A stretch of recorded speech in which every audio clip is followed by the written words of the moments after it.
Salut tout le monde, bienvenue à un autre épisode de mon podcast. Merci d'être là, merci d'être au rendez-vous, c'est vraiment apprécié. Cette semaine, je reçois Éric Martin qui a écrit le livre Un pays en commun, un livre où finalement il essaie de trouver un pont entre les indépendantistes inclusifs et les indépendantistes un petit peu plus nationalistes conservateurs. Et j'avais décidé de l'inviter suite à la controverse de la Saint-Jean. Et là, peut-être que c'est difficile pour vous de vous rappeler cette controverse-là parce qu'il y a toujours des nouvelles controverses ces temps-ci et des controverses qui sont toujours plus graves. Mais moi, ça m'avait marqué, puis je me suis dit, ah mon Dieu, je trouve ça intéressant comme sujet. J'ai lu son livre, je l'ai trouvé vraiment, vraiment intéressant, son livre. J'ai trouvé que c'était un discours essentiel en ce moment par rapport à l'indépendance et par rapport au progressisme en général. Je trouvais que c'était un bon moment, mais bon, depuis, il y a eu beaucoup, beaucoup de choses qui se sont passées. Bon, il y a eu toute l'affaire George Floyd. Ensuite de ça, bon, il y a les allégations en ce moment d'inconduite sexuelle at large dans le milieu artistique québécois.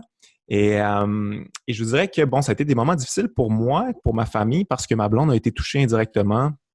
Le label où elle était, Dare to Care, s'est comme effondré suite à plusieurs allégations. Donc, elle a été touchée indirectement. Ça a été des moments assez difficiles, je vous dirais. Et j'ai pas eu envie de traiter de ce sujet-là pour cette raison-là. Tout court en ce moment, moi, c'est le genre de choses où je trouve que c'est tellement des sujets qui sont chauds, qui sont importants, qui sont difficiles, que ça prend un peu de recul. Ça me tentait pas de traiter ça d'une manière émotive, garrochée. Et j'essaie de pas, justement, dans ce podcast-là, j'essaie de pas trop me coller sur les sujets d'actualité parce que je trouve que ça prend un peu de recul pour essayer de bien évaluer les choses, pas être investi trop émotivement. Puis des fois, ça peut avoir l'air un petit peu opportuniste aussi de vouloir traiter un sujet immédiatement, même si on n'a pas eu le temps d'y réfléchir vraiment. Mais par rapport à la Saint-Jean-Baptiste, c'est que je trouvais que c'était une bonne occasion parce que c'est un sujet qui me taraude depuis longtemps quand même.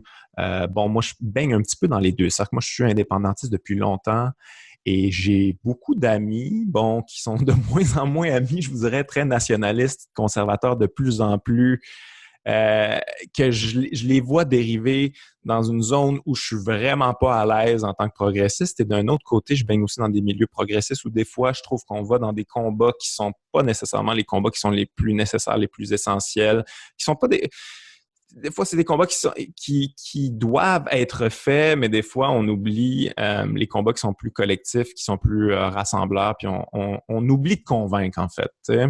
On se parle entre convaincus, puis je trouve ça un peu dommage. Donc, je trouve ça vraiment intéressant de parler de ça avec Éric Martin, qui est vraiment une vision de la chose qui me rejoint beaucoup, que je trouve essentielle en ce moment. Qui est quelque chose de très lumineux, qui est la liberté at large, finalement. Bref, vous allez le voir dans le podcast. Avant d'écouter le podcast, je vous rappelle, en fait, je ne vous le rappelle pas, je vous l'annonce. Non, quoi qu'on a fait une annonce sur la page du Dr Mobilo Aquafest, mais je le rappelle dans ce podcast-là. Le Dr Mobilo Aquafest, tous ceux qui avaient acheté des billets pour les galas et ceux qui avaient acheté des passes pour les galas, en fait, pour le festival au complet, tout ça va être remis à l'an prochain. Donc, tout ce que vous avez acheté, c'est valide pour l'an prochain. On va reporter la programmation 2020 à 2021. En fait, je dis reporter, ça ne sera pas exactement pareil, mais ça va être essentiellement la même chose, mais bonifié. On va rajouter des choses. On est en pourparlers en ce moment pour faire de cette édition-là une encore plus grosse édition. Donc, ce que vous avez acheté va être valide, puis ça va être bonifié finalement. Et s'il y a des gens qui veulent se faire rembourser par rapport au gala, il faut communiquer avec les salles. Et pour les passes, il faut communiquer par le même canal par lequel vous avez acheté les passes. Donc, c'est-à-dire, ça va se rendre à nous si vous voulez vous faire rembourser par rapport à vos passes. Donc voilà. Puis pour mon spectacle, moi, j'ai aucune idée. Je ne sais pas quoi vous annoncer. Je pense que de ce que j'entends, ce qu'on entend de l'intérieur, moi, en jasant avec les gens, j'ai l'impression qu'on va être de retour à la normale à 100%. pour les spectacles, ça va être au printemps 2021. C'est ce que j'entends, quelque chose comme avril, mai. Donc, peut-être qu'à partir de ce moment-là, ça va être de retour au complet. Moi, je dirais que pour ma carrière, en ce moment, j'ai pas tellement envie d'aller faire des spectacles à capacité réduite avec des gens qui ont des masques, des plexiglas, puis tout ça. Je trouve ça extrêmement déprimant. Puis j'ai le luxe aussi de pas nécessairement avoir à le faire tout de suite. Donc, moi, je vais attendre probablement que ça soit de retour à la normale au complet pour pouvoir faire des spectacles comme je le faisais avant. Sinon, j'ai pas envie de mettre personne à risque puis de me mettre dans des positions qui sont pas nécessaires en ce moment. Je comprends que les gens ont besoin de sortir de la maison puis de vivre des activités puis tout ça, mais de cette manière-là, moi, personnellement, j'ai pas envie. Donc voilà, mais je vous tiendrai au courant. Je veux dire, je dis ça, mais c'est difficile d'avoir les informations complètes en ce moment. Je ne sais vraiment pas ce qui va se passer. Je ne sais pas ce que l'avenir nous réserve. Puis de ce que j'ai compris aussi, printemps 2021, c'est quand même un scénario optimiste. Fait que je ne veux pas vous donner, mais ça se peut que ça ne soit pas ça non plus. Donc, je vous tiendrai au courant par rapport à ça. Et entre-temps, on s'en va écouter Éric Martin à mon podcast. Let's go!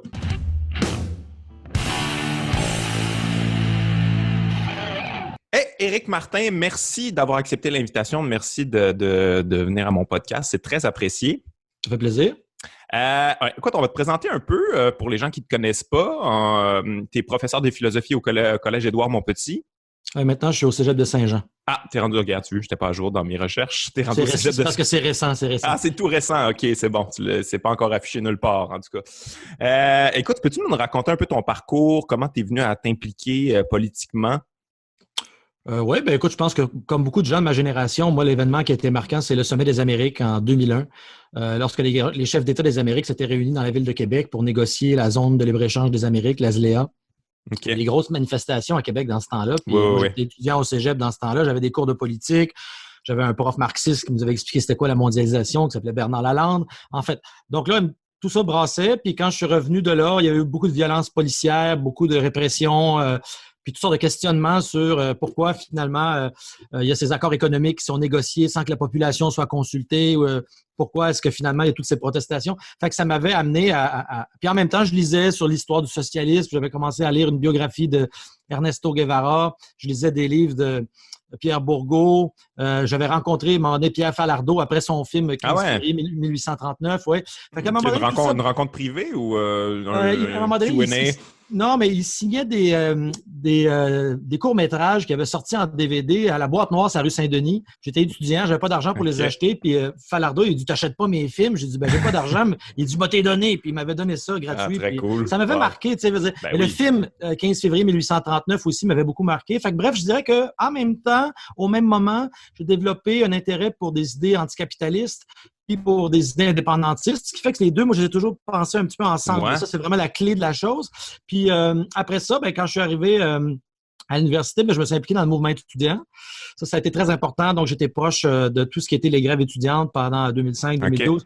Puis aussi, à un moment donné, en 2004, j'ai rencontré Amir Kadir en Inde. Puis à ce moment-là, je suis revenu, je suis devenu militant à l'Union des forces progressistes, l'UFP. À partir de là, on a participé à la Fondation de Québec solidaire. OK, tu étais là-dedans, toi. Oui, j'étais sur le premier exécutif national de Québec solidaire. Puis à un moment donné, j'ai aussi, éventuellement, j'ai quitté pour aller faire mon doctorat à Ottawa en pensée politique, en philosophie politique. Puis là, j'ai un peu quitté tout ça, mais je suis resté un peu autour. Puis j'ai milité aussi dans des groupes plus communistes libertaires, on pourrait dire. Puis je dirais que maintenant, je me consacre principalement à l'écriture et à l'enseignement, mais je viens quand même là, d'une tradition de militantisme anticapitaliste depuis 2001. Ouais. Très à gauche. Oui. Est-ce que tu as encore des liens avec Québec solidaire ou j'ai beaucoup d'amis qui y sont. Okay. Personnellement, je dirais que ces derniers temps, ma pensée a évolué plutôt en direction d'une pensée plus proche de l'éco-anarchiste Murray Bookchin. Donc, j'ai peut-être des idées qui sont de plus en plus de tendance libertaire. Mais à la base, la plus grosse influence intellectuelle que moi j'ai eue dans ma vie, ça a été un sociologue qui s'appelle Michel Freytag, qui a été professeur à l'UQAM pendant plus de 30 ans, qui a une œuvre absolument magistrale. Puis c'est grâce à Freytag, au fond, que je suis arrivé à toutes ces réflexions par la suite, puis à l'écriture des livres que j'ai faits. C'est vraiment Michel Freytag qui est derrière. Donc, moi, je suis parti de Freytag, puis ces derniers temps, je m'intéresse à Bookchin. OK. Écoute, on va parler de ton livre Un pays en commun que j'ai lu, mais juste avant ça, c'est parce que moi, j'ai décidé de t'inviter suite aux événements de la Saint-Jean, les controverses qu'il y a eu à la Saint-Jean-Baptiste. Et là, bon, ça commence à faire un bout parce qu'il y a tellement de choses qui se passent dans l'actualité, c'est dur de suivre le fil. Mais bon, il y a eu les controverses à Saint-Jean, pour ceux qui s'en rappellent pas, on trouvait qu'il y avait pas assez de drapeaux. Il y a eu, bon, on a changé le mot tabarnak dans la chanson de Plume. Il y a également eu Émile Bilodeau qui avait un macaron anti-loi 21. Beaucoup de controverses par rapport à ça. Et toi, tu as écrit un papier dans Le Devoir que j'ai vraiment beaucoup aimé. Euh, Qu'est-ce que tu en as pensé, toi, juste comme ça, de ces controverses-là? Est-ce que c'était quelque chose qui était justifié pour toi? Qu'est-ce que ça... Qu'est-ce que ça traduit comme malaise pour toi chez les Québécois, ça? Ben, la réponse à ça est assez facile parce qu'au fond, moi, j'ai l'impression qu'on rejoue sans cesse dans le même film depuis plus de 50 ans. Puis déjà, le sociologue Marcel Rioux, qui est un de nos penseurs les plus importants, malheureusement, est oublié aujourd'hui, mais Marcel Rioux, il disait que on était dans une situation qu'on pourrait appeler l'impossible jonction entre le social et le national, entre la question sociale et la question nationale. Ouais. Donc, entre l'indépendance puis des questions de justice sociale, quelles qu'elles soient, que ce soit des questions anticoloniales, la question autochtone, la question du sexisme, du racisme, toutes les questions ou l'exploitation des patrons envers les travailleurs, bon, toutes ces questions-là qui sont des questions sociales ou syndicales. Bon. Puis de l'autre côté, la question de l'indépendance, Marcel Rioux, puis il n'était pas le seul à dire ça, il disait que ces questions-là étaient dialectiquement liées. Ça, c'est un terme un peu compliqué qui veut dire qu'elles sont inséparables. On ne peut pas les séparer, puis aucune ne peut être gagnée sans l'autre. Et quand on essaie de les séparer, on a des problèmes. Ce qui fait que de plus en plus, que ça a fait au fil des années, là, on s'est retrouvé avec un pôle indépendantiste que la question de la justice sociale n'intéresse pas trop parce que c'est surtout la langue, la culture, la conservation du passé, la mémoire, l'histoire. Bon, on sait c'est qui. Et de l'autre côté, de plus en plus, des gens de gauche, des gens qui sont dans des luttes, disons, progressistes, ben, ils se retrouvent de moins en moins dans ça parce qu'ils voient ça comme réactionnaire ou passéiste. Donc, ils ont envie de rejeter ça. Ouais. Oui, ils vont rejeter ça parce qu'eux, ce qui les intéresse, c'est le progrès social, c'est l'émancipation, c'est l'amélioration de la justice sociale.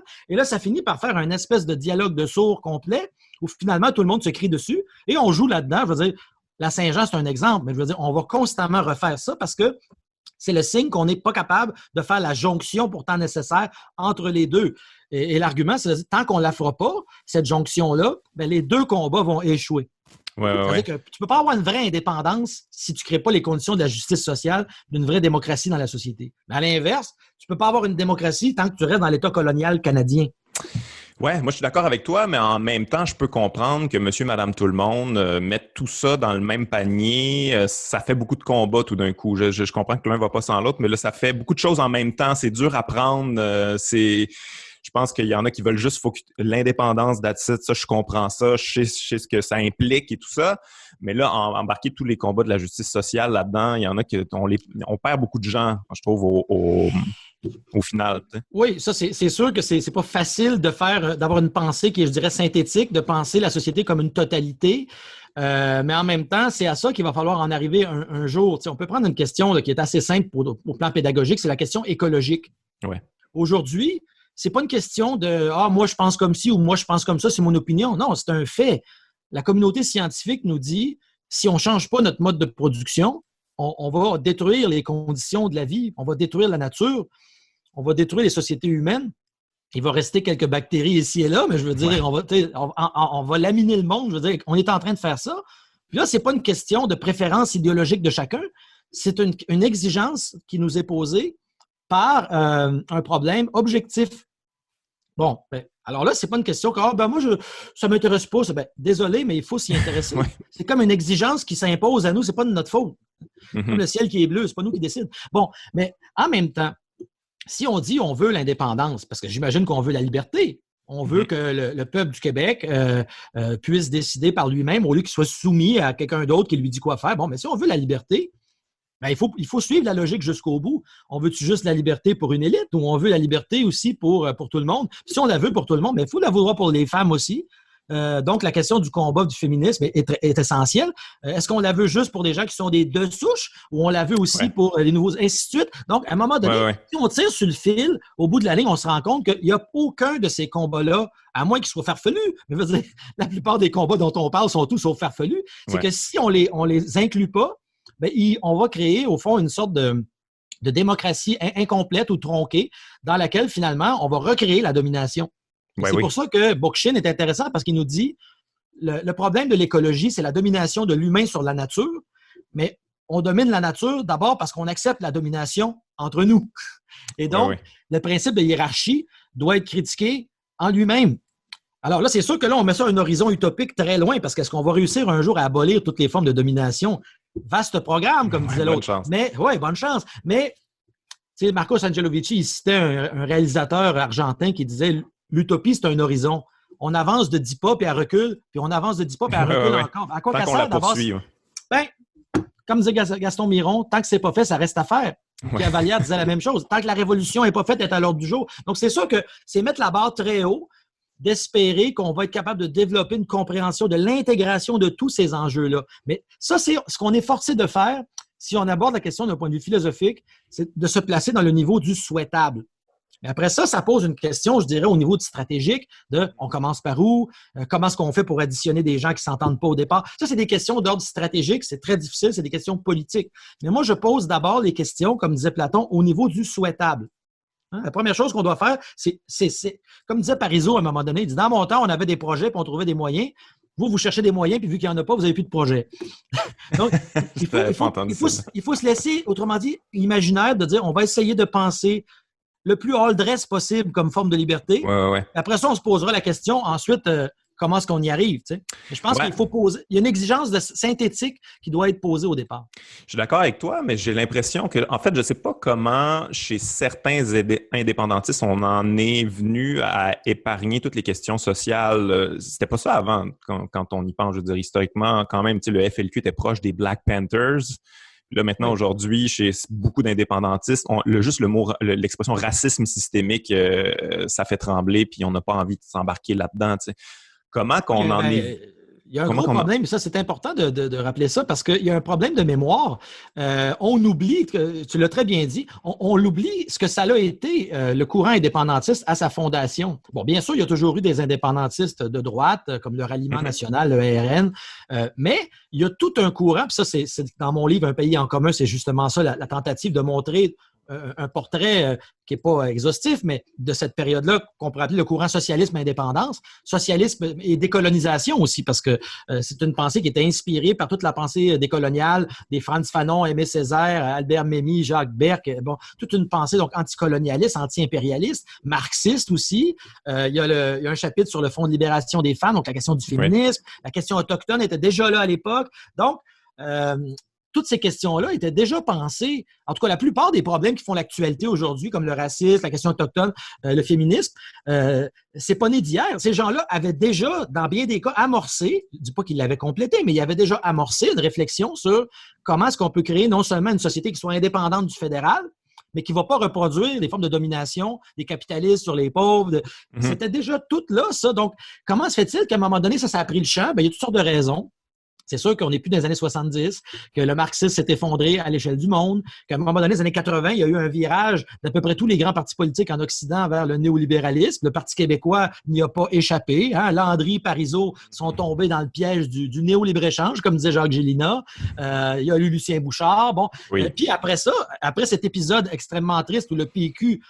il n'est pas resté, comme disait Bourgault, fidèle aux rêves qui l'ont enfanté, mais finalement, qu'est-ce qu'il a fait? Il a liquidé son héritage progressiste progressivement pour devenir un parti de gestionnaire, de bon gouvernement néolibéral comme tant d'autres, avec ici et là des mesures sociales saupoudrées, mais finalement un parti assez social-libéral.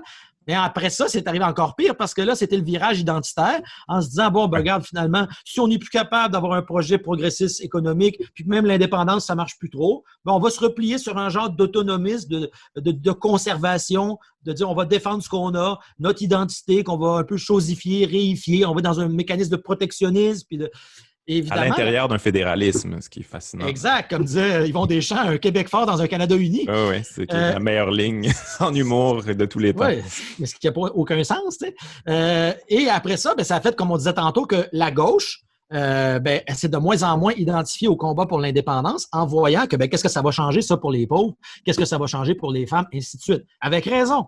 Hein? Parce qu'au fond, on a oublié, comme on dit tantôt, la dialectique entre la question sociale et la question nationale qui était là. À l'époque, quand on lit les Hubert Aquin, quand on lit la revue Parti pris, quand on lit Marcel Rioux, Fernand Dumont, Et il y en a. Quand on se met à ouvrir, on tire là-dessus, je veux dire, il y en a plein. Hein? Charles Gagnon, Pierre Vallière, André Ferretti, je veux dire, ça arrête. On a une belle tradition indépendantiste, de gauche, socialiste, révolutionnaire, même socialiste libertaire, parce que Marcel Rioux est aussi un peu un anarchiste dans sa pensée, il est influencé normalement par Cornelius Castoriadis, donc c'est une pensée de l'autonomie, de l'autogestion. Donc, il y avait même des influences libertaires. Je veux dire, on a tout ça au Québec, on est assis sur un héritage incroyable, puis à quelque part, on l'a oublié, puis c'est parti, ce qui fait que maintenant, tu as des indépendantistes pour qui il ne faut pas traiter de la question sociale. Hein, ils veulent une indépendance qui est purement remplacer l'État canadien par un État québécois, mais qui va faire grosso modo la même chose, c'est-à-dire gérer dans le capitalisme. Et de l'autre côté, tu as une gauche pour qui l'indépendance, ça ne m'intéresse plus, moi, parce que quand je regarde c'est qui porte ça, ça ne me rejoint pas dans mes préoccupations qui, moi, c'est la souffrance vécue par les femmes, par les personnes racisées, etc., etc. Bon. Alors qu'au fond, comme je disais tantôt, tant qu'on ne fera pas le lien entre les deux, c'est-à-dire qu'on ne pourra jamais créer un projet de justice sociale dans cette société tant que les institutions, c'est très important cette question de dans quelles institutions on vit, dans quel régime politique, dans quelle constitution on vit. C'est la question centrale de la philosophie politique. Dans quel régime vit-on? On ne vit pas dans une république, puis on ne vit pas dans une société socialiste, on vit dans une monarchie constitutionnelle avec des institutions fédérales qui datent. Une monarchie constitutionnelle, je peux pas croire. On donne règne, je veux dire, on est encore au Moyen-Âge ici. Donc, incroyable. comme disait Alain Deneau, on vit dans un projet colonial réussi, puis ces institutions monarchiques-là sont encore là, puis c'est des institutions qui ne sont pas démocratiques. Donc, elles doivent être changées. Puis ça veut dire qu'on ne peut pas se limiter à des protestations. On n'est pas content, on manifeste ou on proteste sur Facebook. Ça. À un moment donné, il faut transformer les institutions. Ça prend un projet global de société pour transformer les institutions, pour remplacer les mauvaises institutions aliénantes par des bonnes institutions qui vont permettre une vraie démocratie qui inclut tout le monde sans exception, puis qui va disposer de l'ensemble des rapports de domination. Et moi, j'ai une petite question pour toi, parce que moi, j'essaie de comprendre une certaine frange d'indépendantistes qui ont délaissé la question sociale. Puis je me dis que peut-être que, justement, avec tout ce passé de gauche-là, qui considèrent, eux, que ça a échoué finalement, puis peut-être qu'ils veulent essayer autre chose. J'essaie de comprendre ces gens-là. Toi, est-ce que tu baignes dans les deux cercles? Oui, on pourrait dire ça. J'ai des amis autant chez les indépendantistes que des amis chez les anarchistes. Donc, dans tout le spectre, je parle à beaucoup de monde parce que j'essaie de ne pas être dogmatique puis d'essayer d'écouter le plus parce qu'on apprend beaucoup de choses quand on écoute des gens différents. Hein, tout le monde a un peu quelque chose à dire d'intéressant. Hein? Le problème, c'est que c'est des choses qui sont opposées, alors que moi, j'essaie d'aller chercher un petit peu ici, un petit peu là, puis d'être ouvert sur des horizons multiples. Oui. Mais toi, pourquoi tu penses que, là, j'allais employer le terme déraper là, chez certains indépendantistes, c'est peut-être pas le bon terme, mais est-ce que c'est parce que les discours sont trop polarisés? Puis c'est vraiment, ça s'est accéléré récemment. Puis moi, je pense que c'est ça qui m'a fait allumer là-dessus, sur les événements de la Saint-Jean, regarder comment les gens se parlaient, ce qu'on voyait sur les réseaux sociaux. J'avais rarement vu autant de violence que ça. Tu sais, là, je pense à Émile Bilodeau, qui est un souverainiste là, avoué, là, qui baigne beaucoup dans les cercles péquistes et tout ça, qui, lui, est contre ça quand même, la loi 21. Il se faisait dire « t'es un traître à la nation, t'es contre le peuple est pauvre ». C'est la première fois que j'entendais ce genre de discours-là ici au Québec, une espèce de discours patriotique, pratiquement patriotique américain. Là. Le drapeau, t'es contre tes traîtres, puis tout ça, c'est récent pour moi. Peut-être que j'ai mal observé, puis ça fait longtemps qu'il y a ça, mais non, je pense que tu as bien mis le doigt dessus. Il y a quelque chose qui s'est radicalisé dans les dernières années au niveau de l'acrimonie, puis je pense que les réseaux sociaux n'aident pas du tout parce que la forme même des rapports là-dessus rend les dialogues impossibles et c'est plutôt une parole qui est de l'ordre de la confrontation. Où on essaie de terrasser l'autre. En fait, ça produit une parole qui est profondément sophistique, alors que le vrai dialogue, le dialogue philosophique, c'est un dialogue amical où on essaie de cheminer ensemble vers la vérité. C'est pas ça qui se passe sur les réseaux sociaux, c'est plutôt de l'anathème. Comme disait Hubert Aquin, on a l'impression qu'une fois qu'on a choisi un camp, c'est comme si on subissait une lobotomie. Ça veut dire qu'on pense d'une certaine manière, puis le camp d'en face, c'est des fous furieux, ils n'ont rien à nous apprendre. Donc, si moi, je suis un indépendantiste identitaire, la gauche du plateau Mont-Royal, c'est des cinglés. Puis à l'inverse, si je suis une personne de gauche, les indépendantistes, ça ne peut être que des xénophobes ou des racistes. Et là, cette polarisation-là, elle est le signe d'une dégradation non seulement du débat public, mais aussi de la politique, parce que En fait, Chantal Mouffe est très intéressante là-dessus. On est rentré dans des sociétés où il y a un populisme de droite qui s'est développé. Ce populisme de droite-là a réussi à aller fédérer les gens sur la base de symboles nationaux qui sont souvent réifiés, justement, le drapeau, la nation, comprise comme une grande famille qu'on ne peut pas questionner. Il faut être fidèle à cette espèce de grande image. Donc, c'est des symboles fétichistes. Mais c'est fou quand même avoir été récupéré cette parole-là, de dire qu'on parle pour le peuple et tout ça, mais finalement avoir un discours anti-travailleur, pro-patronat. Oui, mais ça, l'élite a toujours prétendu parler au nom de l'intérêt universel. Ouais, non, ça, même sûr. Le roi de France disait « Moi, je gouverne pour tout le monde ». Donc, l'élite, elle a toujours intérêt à présenter ce qu'elle fait, non pas comme son intérêt personnel, bien que ce soit le cas, mais de dire qu'elle gouverne dans l'intérêt du bien commun. Ils font toujours ça. Donc là, ce qui est arrivé avec le populisme de droite, c'est qu'ils ont créé une ligne de clivage qui construit un « nous » et un « eux ». Le « nous », c'est qui? C'est les citoyens nationaux. Eux, c'est qui? Ben, c'est les étrangers, c'est les migrants, c'est les autres. Et là, le conflit politique, il est polarisé autour de nous contre eux. Hein? C'est eux qui vont venir nous voler nos emplois, les migrants qui vont... Bon. Alors que le défi, dit Chantal Mouffe, ben, c'est que la gauche doit être capable de déplacer ce clivage-là, nous contre eux, qui soit un clivage de 99 % contre le 1 %, c'est-à-dire ceux qui détiennent la plupart des richesses de la Terre. En fait, de ramener le conflit de classe. Mais, évidemment, c'est un gros mais, on ne peut pas simplement revenir à l'ancien marxisme qui était aveugle aux questions, par exemple, de minorités sexuelles, les questions de sexisme, les questions de racisme, les questions autochtones. Ce vieux marxisme-là ne peut pas servir de simplement être répété aujourd'hui. Ça prend un projet contre-hégémonique qui est capable d'inclure et d'additionner toute la richesse des prises de conscience écologiques, de toutes les nouvelles choses qui sont venues dans les dernières décennies, mais de remettre ça à l'intérieur sans effacer rien, mais de réintégrer ça dans un projet global qui dit il y a un nous, hein, we the people, nous le peuple. Ben justement, le peuple, c'est pas l'élite. Puis l'ennemi, c'est pas le travailleur immigrant ou la travailleuse immigrante. L'ennemi, c'est le 1 %. Et c'est ça le défi d'un populiste de gauche, on pourrait dire aujourd'hui, c'est de réarticuler ce conflit. Il y a toujours un conflit qui est en politique. La politique, c'est une affaire de conflit. La question, c'est où est-ce qu'on trace la ligne, puis c'est qui l'adversaire. Et là, le succès du populisme de droite, ça a été justement de détruire l'ancienne mentalité social-démocrate des années 60-70 qui était assez inclusif, de casser ça, puis de repolariser très fortement entre nous, on va défendre nos acquis, puis il y a des gens qui nous menacent, qui nous mettent en danger, puis de déplacer la figure de l'ennemi par diversion, au lieu de dire c'est le 1 %, c'est de cibler des gens qui n'ont rien à voir avec ça, puis qui sont simplement souvent des pauvres, des immigrants, par exemple. Oui, mais est-ce que tu penses que c'est encore possible? Est-ce que tu penses que plus les années vont passer, moins ça va être possible? Parce que c'est vraiment de plus en plus polarisé. Le bateau, il dérive de plus en plus. Il est rendu loin un peu, là. Hein? Il va être dur à rattraper. Ce que je te disais tantôt, des discours que j'avais jamais vus. Et moi, en lisant ces choses-là, je suis comme, bon, mais ça, c'est pas vraiment possible de récupérer quelqu'un qui pense comme ça. Je pense qu'il est basculé de l'autre côté. Mais je devrais pas penser comme ça en tant que personne de gauche, mais ça devient un projet très difficile. Tu sais, le projet de ton livre, Un pays en commun, c'est tout un projet, là, réconcilier les inclusifs puis les nationalistes conservateurs. Est-ce que tu y crois profondément? C'est sûr que oui, si tu as écrit le livre, mais est-ce que tu penses que ça va être de moins en moins possible? Est-ce qu'on a une fenêtre là, qui se referme?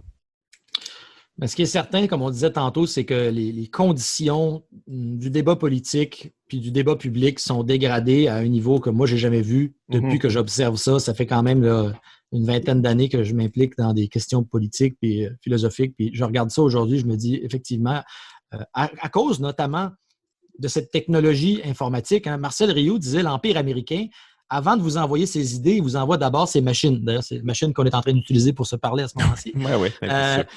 Oui, bon. Mais c'est le paradoxe de la chose. Mais cet empire américain, il envoie ses machines et les machines créent une certaine manière de rencontrer les autres qui n'est pas propice à l'édification de solidarité politique qui sont seulement possibles par les rencontres en face à face, comme disait Bookchin, par des communautés de proximité.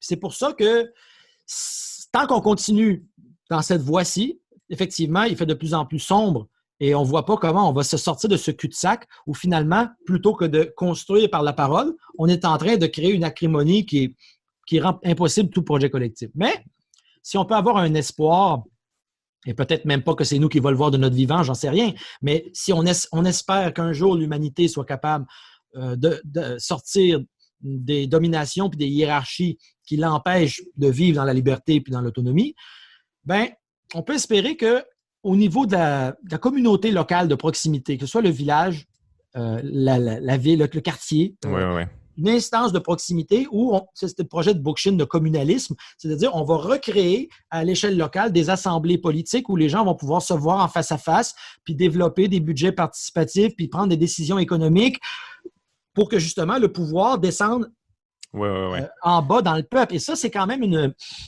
ce que je suis en train de tenir là, c'est un discours socialiste autogestionnaire et pas mal libertaire, là, disons-le, parce que c'est la perspective de Marcel Rioux est assez anarchisante, puis c'est Bookchin aussi, mais c'est qu'avant, l'ancien projet, c'était de dire on va faire l'indépendance, puis on va remplacer le fédéral par un État québécois. Bon, pour certains, c'est un État capitaliste. Alors, Bernard Landry, je pense qu'il se serait bien contenté de ça. Pour d'autres, c'est un État social-démocrate. Puis pour certains, même, ça aurait pu être un État socialiste ou communiste. Mais tous ces gens-là ont en commun une chose, c'est que le pouvoir reste centralisé à Québec, dans les mains d'une élite. Et ce qu'il faut, ce que disait Paul Rose, il disait la révolution va partir en Gaspésie. Donc, il faut qu'à un moment donné, le pouvoir soit décentralisé dans les régions pour redonner à nos régions périphériques dévitalisées comme la Gaspésie ou Abitibi. Il faut redonner au niveau local la possibilité pour des gens de s'impliquer dans la prise en charge de l'autogouvernement de leur collectivité pour des questions écologiques d'abord. C'est-à-dire comment est-ce qu'on peut produire au niveau local, l'achat local, production agricole locale, souveraineté alimentaire. Donc, pour des raisons écologiques d'abord, mais aussi pour toutes sortes d'autres raisons qui relèvent de la création d'une vraie démocratie de proximité en face à face qui, justement, va briser l'ensorcellement actuel des réseaux sociaux qui sont un lieu, disons-le, qui carbure à l'individualisme narcissique et à la concurrence et où le but, c'est d'avoir raison contre autrui pour montrer sa supériorité à l'égard d'autrui. C'est pas de construire. Toujours.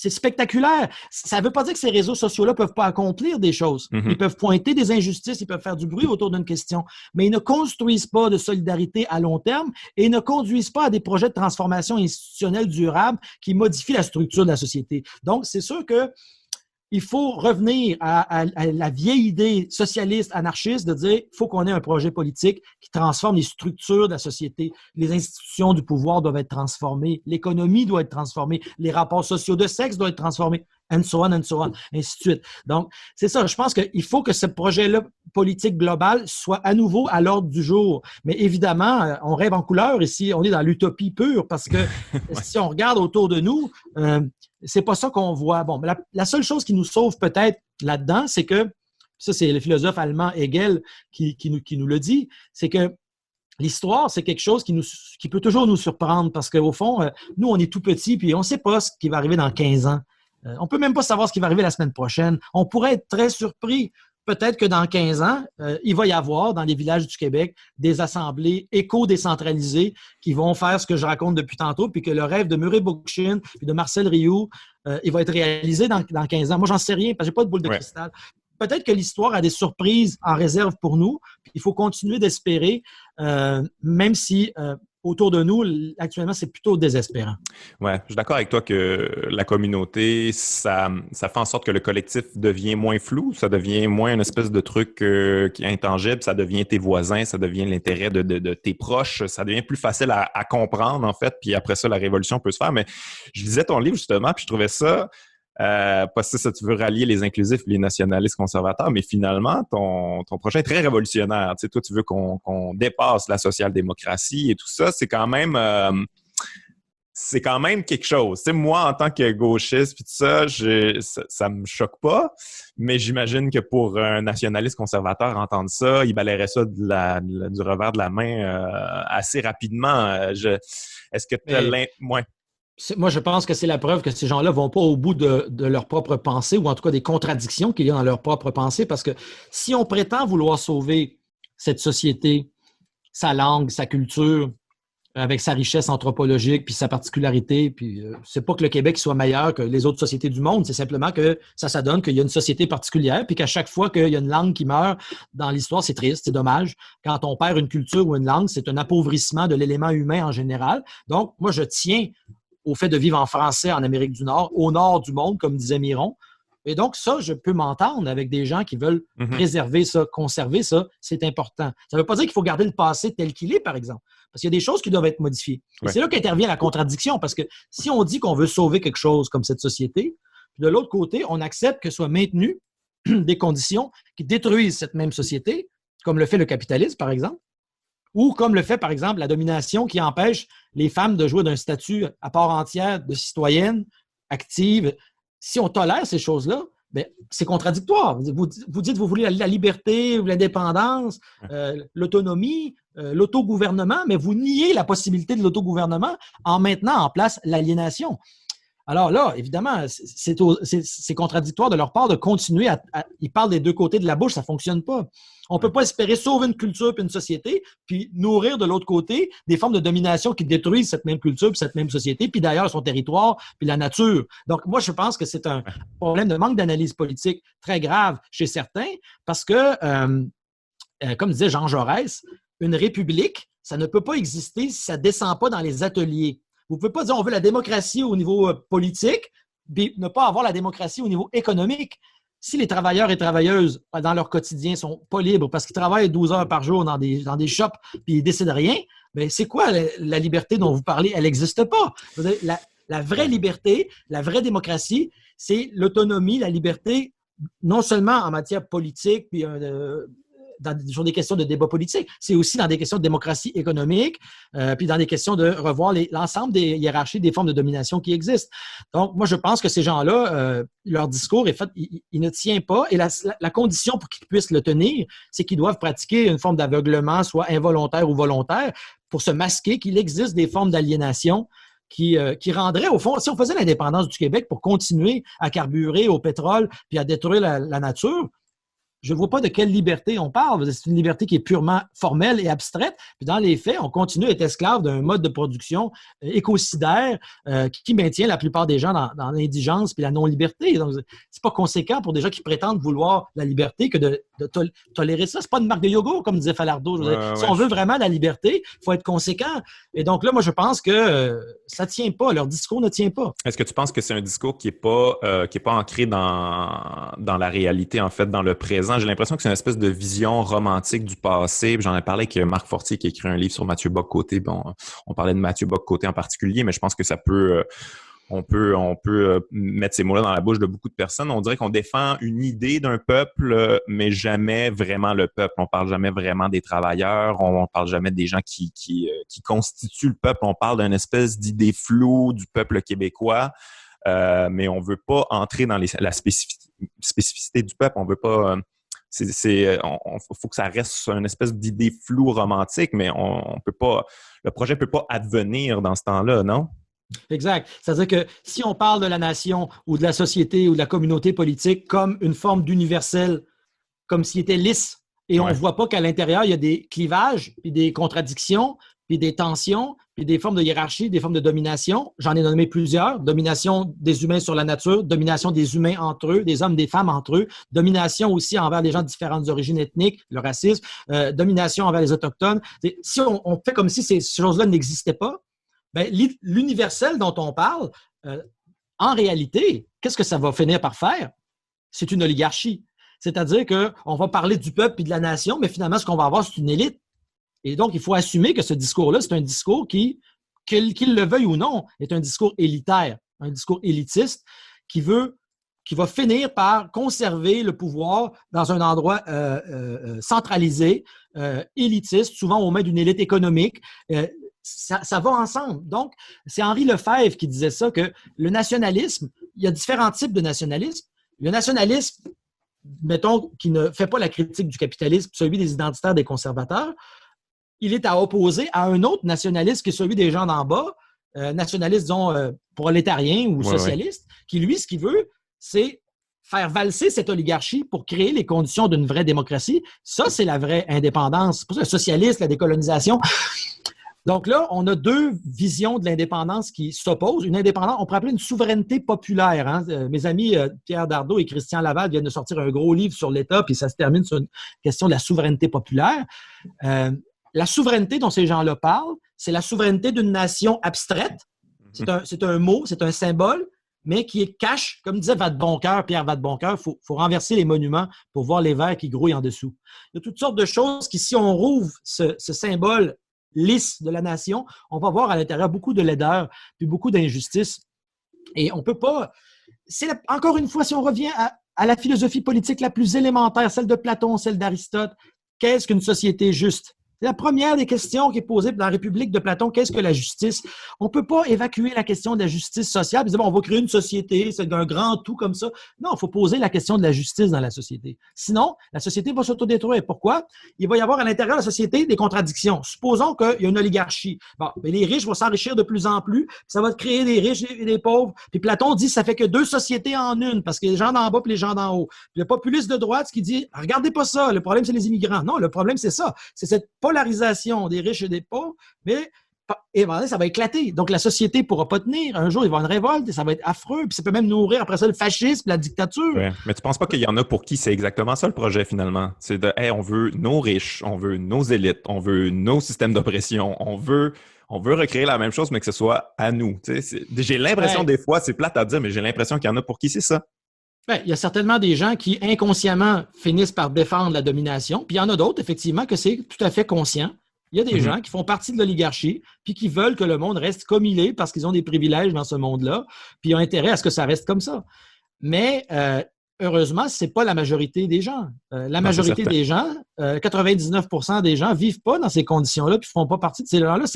C'est la masse du peuple qui, pour le moment, bon, c'est sûr, est pris dans toutes sortes de dynamiques spectaculaires, puis justement, l'Internet, la consommation, mais ces gens-là, c'est des gens qui, au fond, tiennent à leur famille, tiennent à des gens qu'ils aiment, c'est des gens ordinaires. Autrement dit, c'est ce qu'on dit la common decency de George Orwell.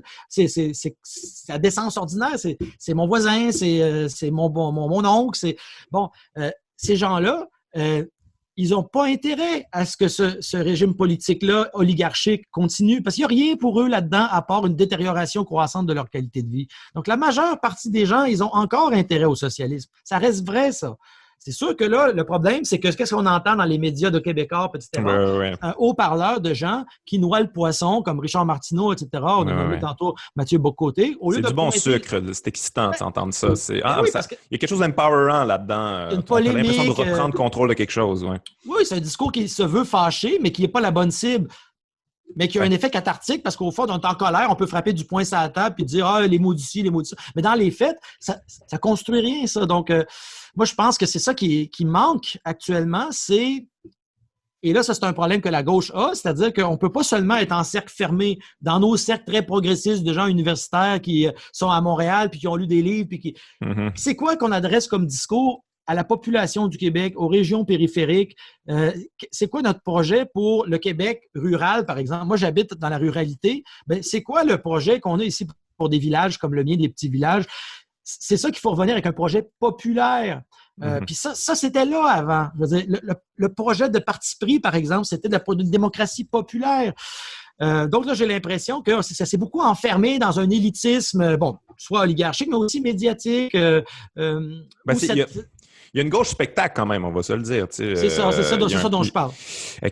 Québec solidaire, que je veux dire, j'ai des idées communes et tout ça, mais j'ai l'impression que des fois, on fait beaucoup dans le spectaculaire, puis que je comprends aussi, c'est un espèce de populisme de gauche. On essaie d'aller rapatrier des gens, mais on dirait que ça fait l'effet inverse. D'ailleurs, tu es critique quand même de Québec solidaire dans ton livre par rapport à l'indépendance. Tu les crois ouverts à une espèce de fédéralisme renouvelé.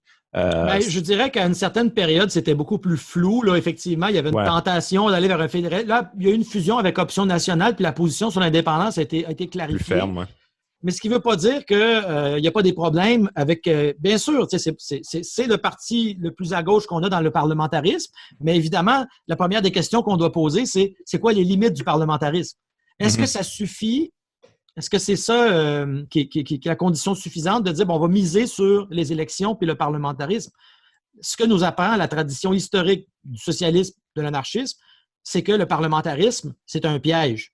Parce que ça a ses limites, ça reste à l'intérieur d'une conception bourgeoise de la politique, puis c'est une sorte de bulle dans laquelle la majeure partie des gens ne sont pas impliqués, ils ne sont pas à l'Assemblée nationale, les gens sont dans leur village, dans leur ville. Donc, c'est pour ça que ça prend une démocratie de proximité, de l'auto-organisation, de l'autogouvernement au niveau local. Donc, premier point, il faut être critique du parlementarisme. Est-ce que ça veut dire qu'il ne faut pas qu'il y ait des gens dans le Parlement? Non, ça peut être bien qu'il y en ait quelques-uns, autant qu'on peut en mettre, qui vont aller porter une voix différente. Malheureusement, on voit bien que c'est difficile, compte tenu des rapports de pouvoir, que ces gens-là aient une voix majoritaire dans cette place-là.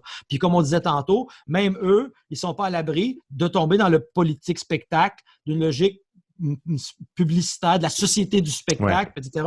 Puis c'est malheureux, mais en même temps, c'est fait comme ça à cause des médias qu'on a, à cause de... C'est pour ça qu'à un moment donné, il y a quelque chose... C'est damned if you do, damned if you don't. Si la gauche est absente du niveau de la politique électorale, son discours n'existe pas, mais en même temps, elle est dans des espaces qui sont des espaces de domination. Comme les grands médias capitalistes, comme le parlementarisme sont des formes de la société capitaliste, ben, c'est limiter l'action. Ça ne veut pas dire qu'il ne faut pas y aller nécessairement. Moi, je pense que c'est bon qu'il soit, mais il ne faut pas mettre tous les œufs dans ça parce que ça reste quelque chose qui est de l'ordre de la représentation. Il y a des gens sur une scène théâtrale qui nous représentent, mais nous, au quotidien, on n'exerce pas notre autonomie, notre liberté, notre souveraineté personnelle. On n'est pas impliqué dans des décisions parce que c'est des représentants qui le font à ma place. Moi, quand est-ce que je suis consulté? Jamais dans mon village sur ce qui se passe. Donc, l'idée, c'est pour ça que je reviens à Bookchin, au projet du communalisme ou encore à Marcel Rioux, le socialisme autogestionnaire. C'est-à-dire que la vraie liberté, mais ça suppose que les gens, il y a une prise directe, la démocratie directe en face à face sur leurs conditions de proximité. Évidemment, quand on dit ça, les gens disent « Oui, mais là, ça va créer des petites chapelles, puis là, ça va être justement Marieville contre Rougemont, on va chicaner. » Mais non, c'est possible après de créer des confédérations de municipalités au niveau régional, au niveau national, au niveau international. On peut fédérer, c'est ce que disait Proudhon, hein, il y a un fédéralisme, on peut fédérer ces communautés-là. Et donc, là où l'État centralisateur confisque, capture le pouvoir à Québec, nous, on doit penser à une république décentralisée qui crée les conditions de l'auto-institution de la société au niveau local pour que dans les communautés, ben, les principaux concernés qui savent qu'est-ce qui se passe parce qu'ils habitent là, c'est eux qui savent le mieux qu'est-ce qui se passe parce qu'ils sont là depuis longtemps. Puis bon, ben, c'est ça, que les principaux concernés y aient leur mot à dire sur le maximum de choses possibles. Évidemment, il y a certaines questions qui ne pourront pas être traitées juste au niveau local. Il y a des questions écologiques qui doivent être réglées à l'échelle de l'humanité, donc on ne peut pas simplement laisser ça. Mais on pourrait imaginer une démocratie beaucoup plus profonde que celle que le parlementarisme permet. Donc oui, mais tout ce que je dis là, en fait, c'est ce que disent les conseillistes, c'est ce que disaient les populistes russes du début du 20e siècle, c'est ce que disent les anarchistes, les libertaires, depuis... je ne fais que reprendre à mon compte, au fond, une tradition socialiste et anarchiste, socialiste libertaire, qui est de dire il faut se méfier de l'État, puis il faut se méfier du parlementarisme, parce que c'est des mécanismes qui sont faits pour pas qu'on ait le pouvoir dans la population. Donc, la révolution ne viendra pas de là. Il faut que ça parte des racines, il faut que ça parte de la base, il faut que ça parte de la communauté, finalement, de ce que je comprends, c'est de cette manière-là que tu penses qu'il faudrait que ça arrive.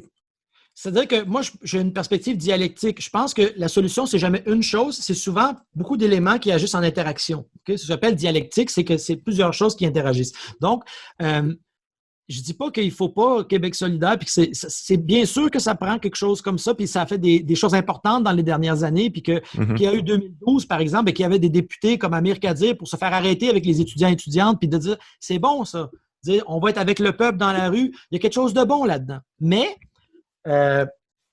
les meilleurs politiciens, les plus honorables, les plus nobles, ben, ils ne peuvent pas aller au-delà des limites de ces institutions-là qui sont faites pour confisquer le pouvoir, puis pour pas qu'il y ait une démocratie profonde dans la société. C'est une logique oligarchique, encore une fois, qui confisque le pouvoir pour un petit nombre. Dans ce cas-ci, c'est 125 députés. C'est fabriqué pour garder le pouvoir dans une bulle. Donc, on ne peut pas accepter que ça, ce soit le modèle de l'avenir. Et donc, ça veut dire qu'il y a une critique de l'État et du parlementarisme qui vient beaucoup des anarchistes, qui doit être entendue, à mon avis. Puis avant, avant, je ne pensais pas comme ça parce que je viens d'une tradition plus marxiste.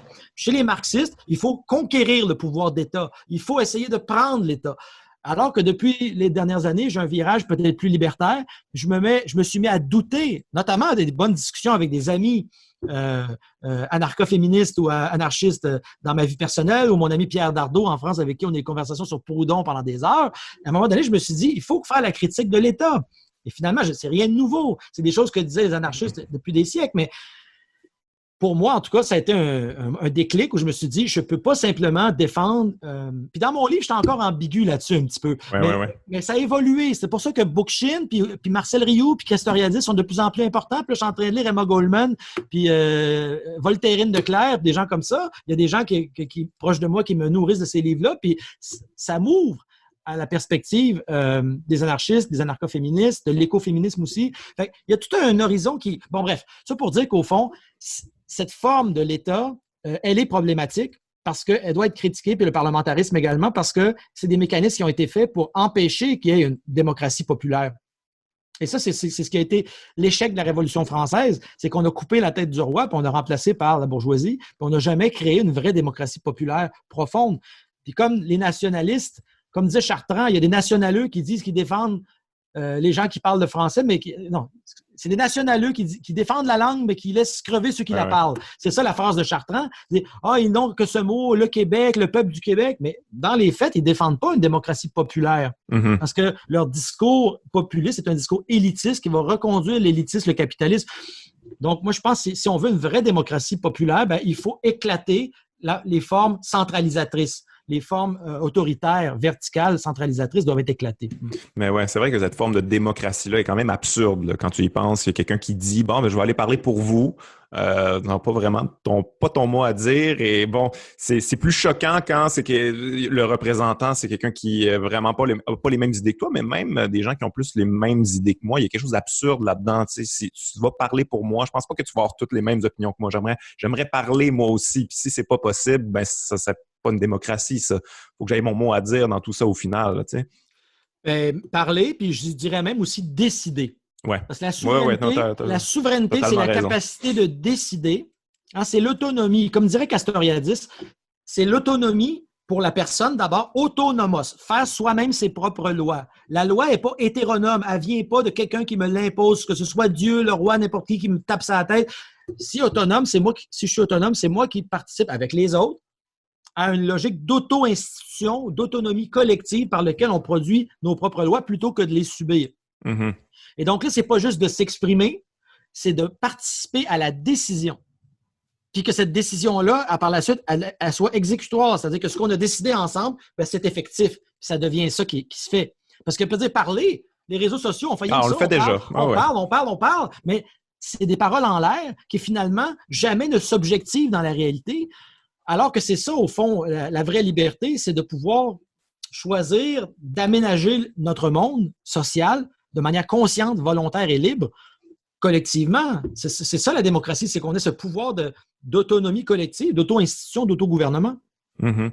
Je vais revenir un peu sur ton livre dans lequel tu essaies d'allier inclusif et nationaliste conservateur. Et je me dis, bon, je t'ai dit tantôt que c'était quand même un gros projet, puis je trouvais ton projet très révolutionnaire, mais il y a un point sur lequel je pense qu'il y a beaucoup de nationalistes conservateurs qui seraient contents d'entendre ça. Tu as une critique quand même assez vive du multiculturalisme dans ton livre.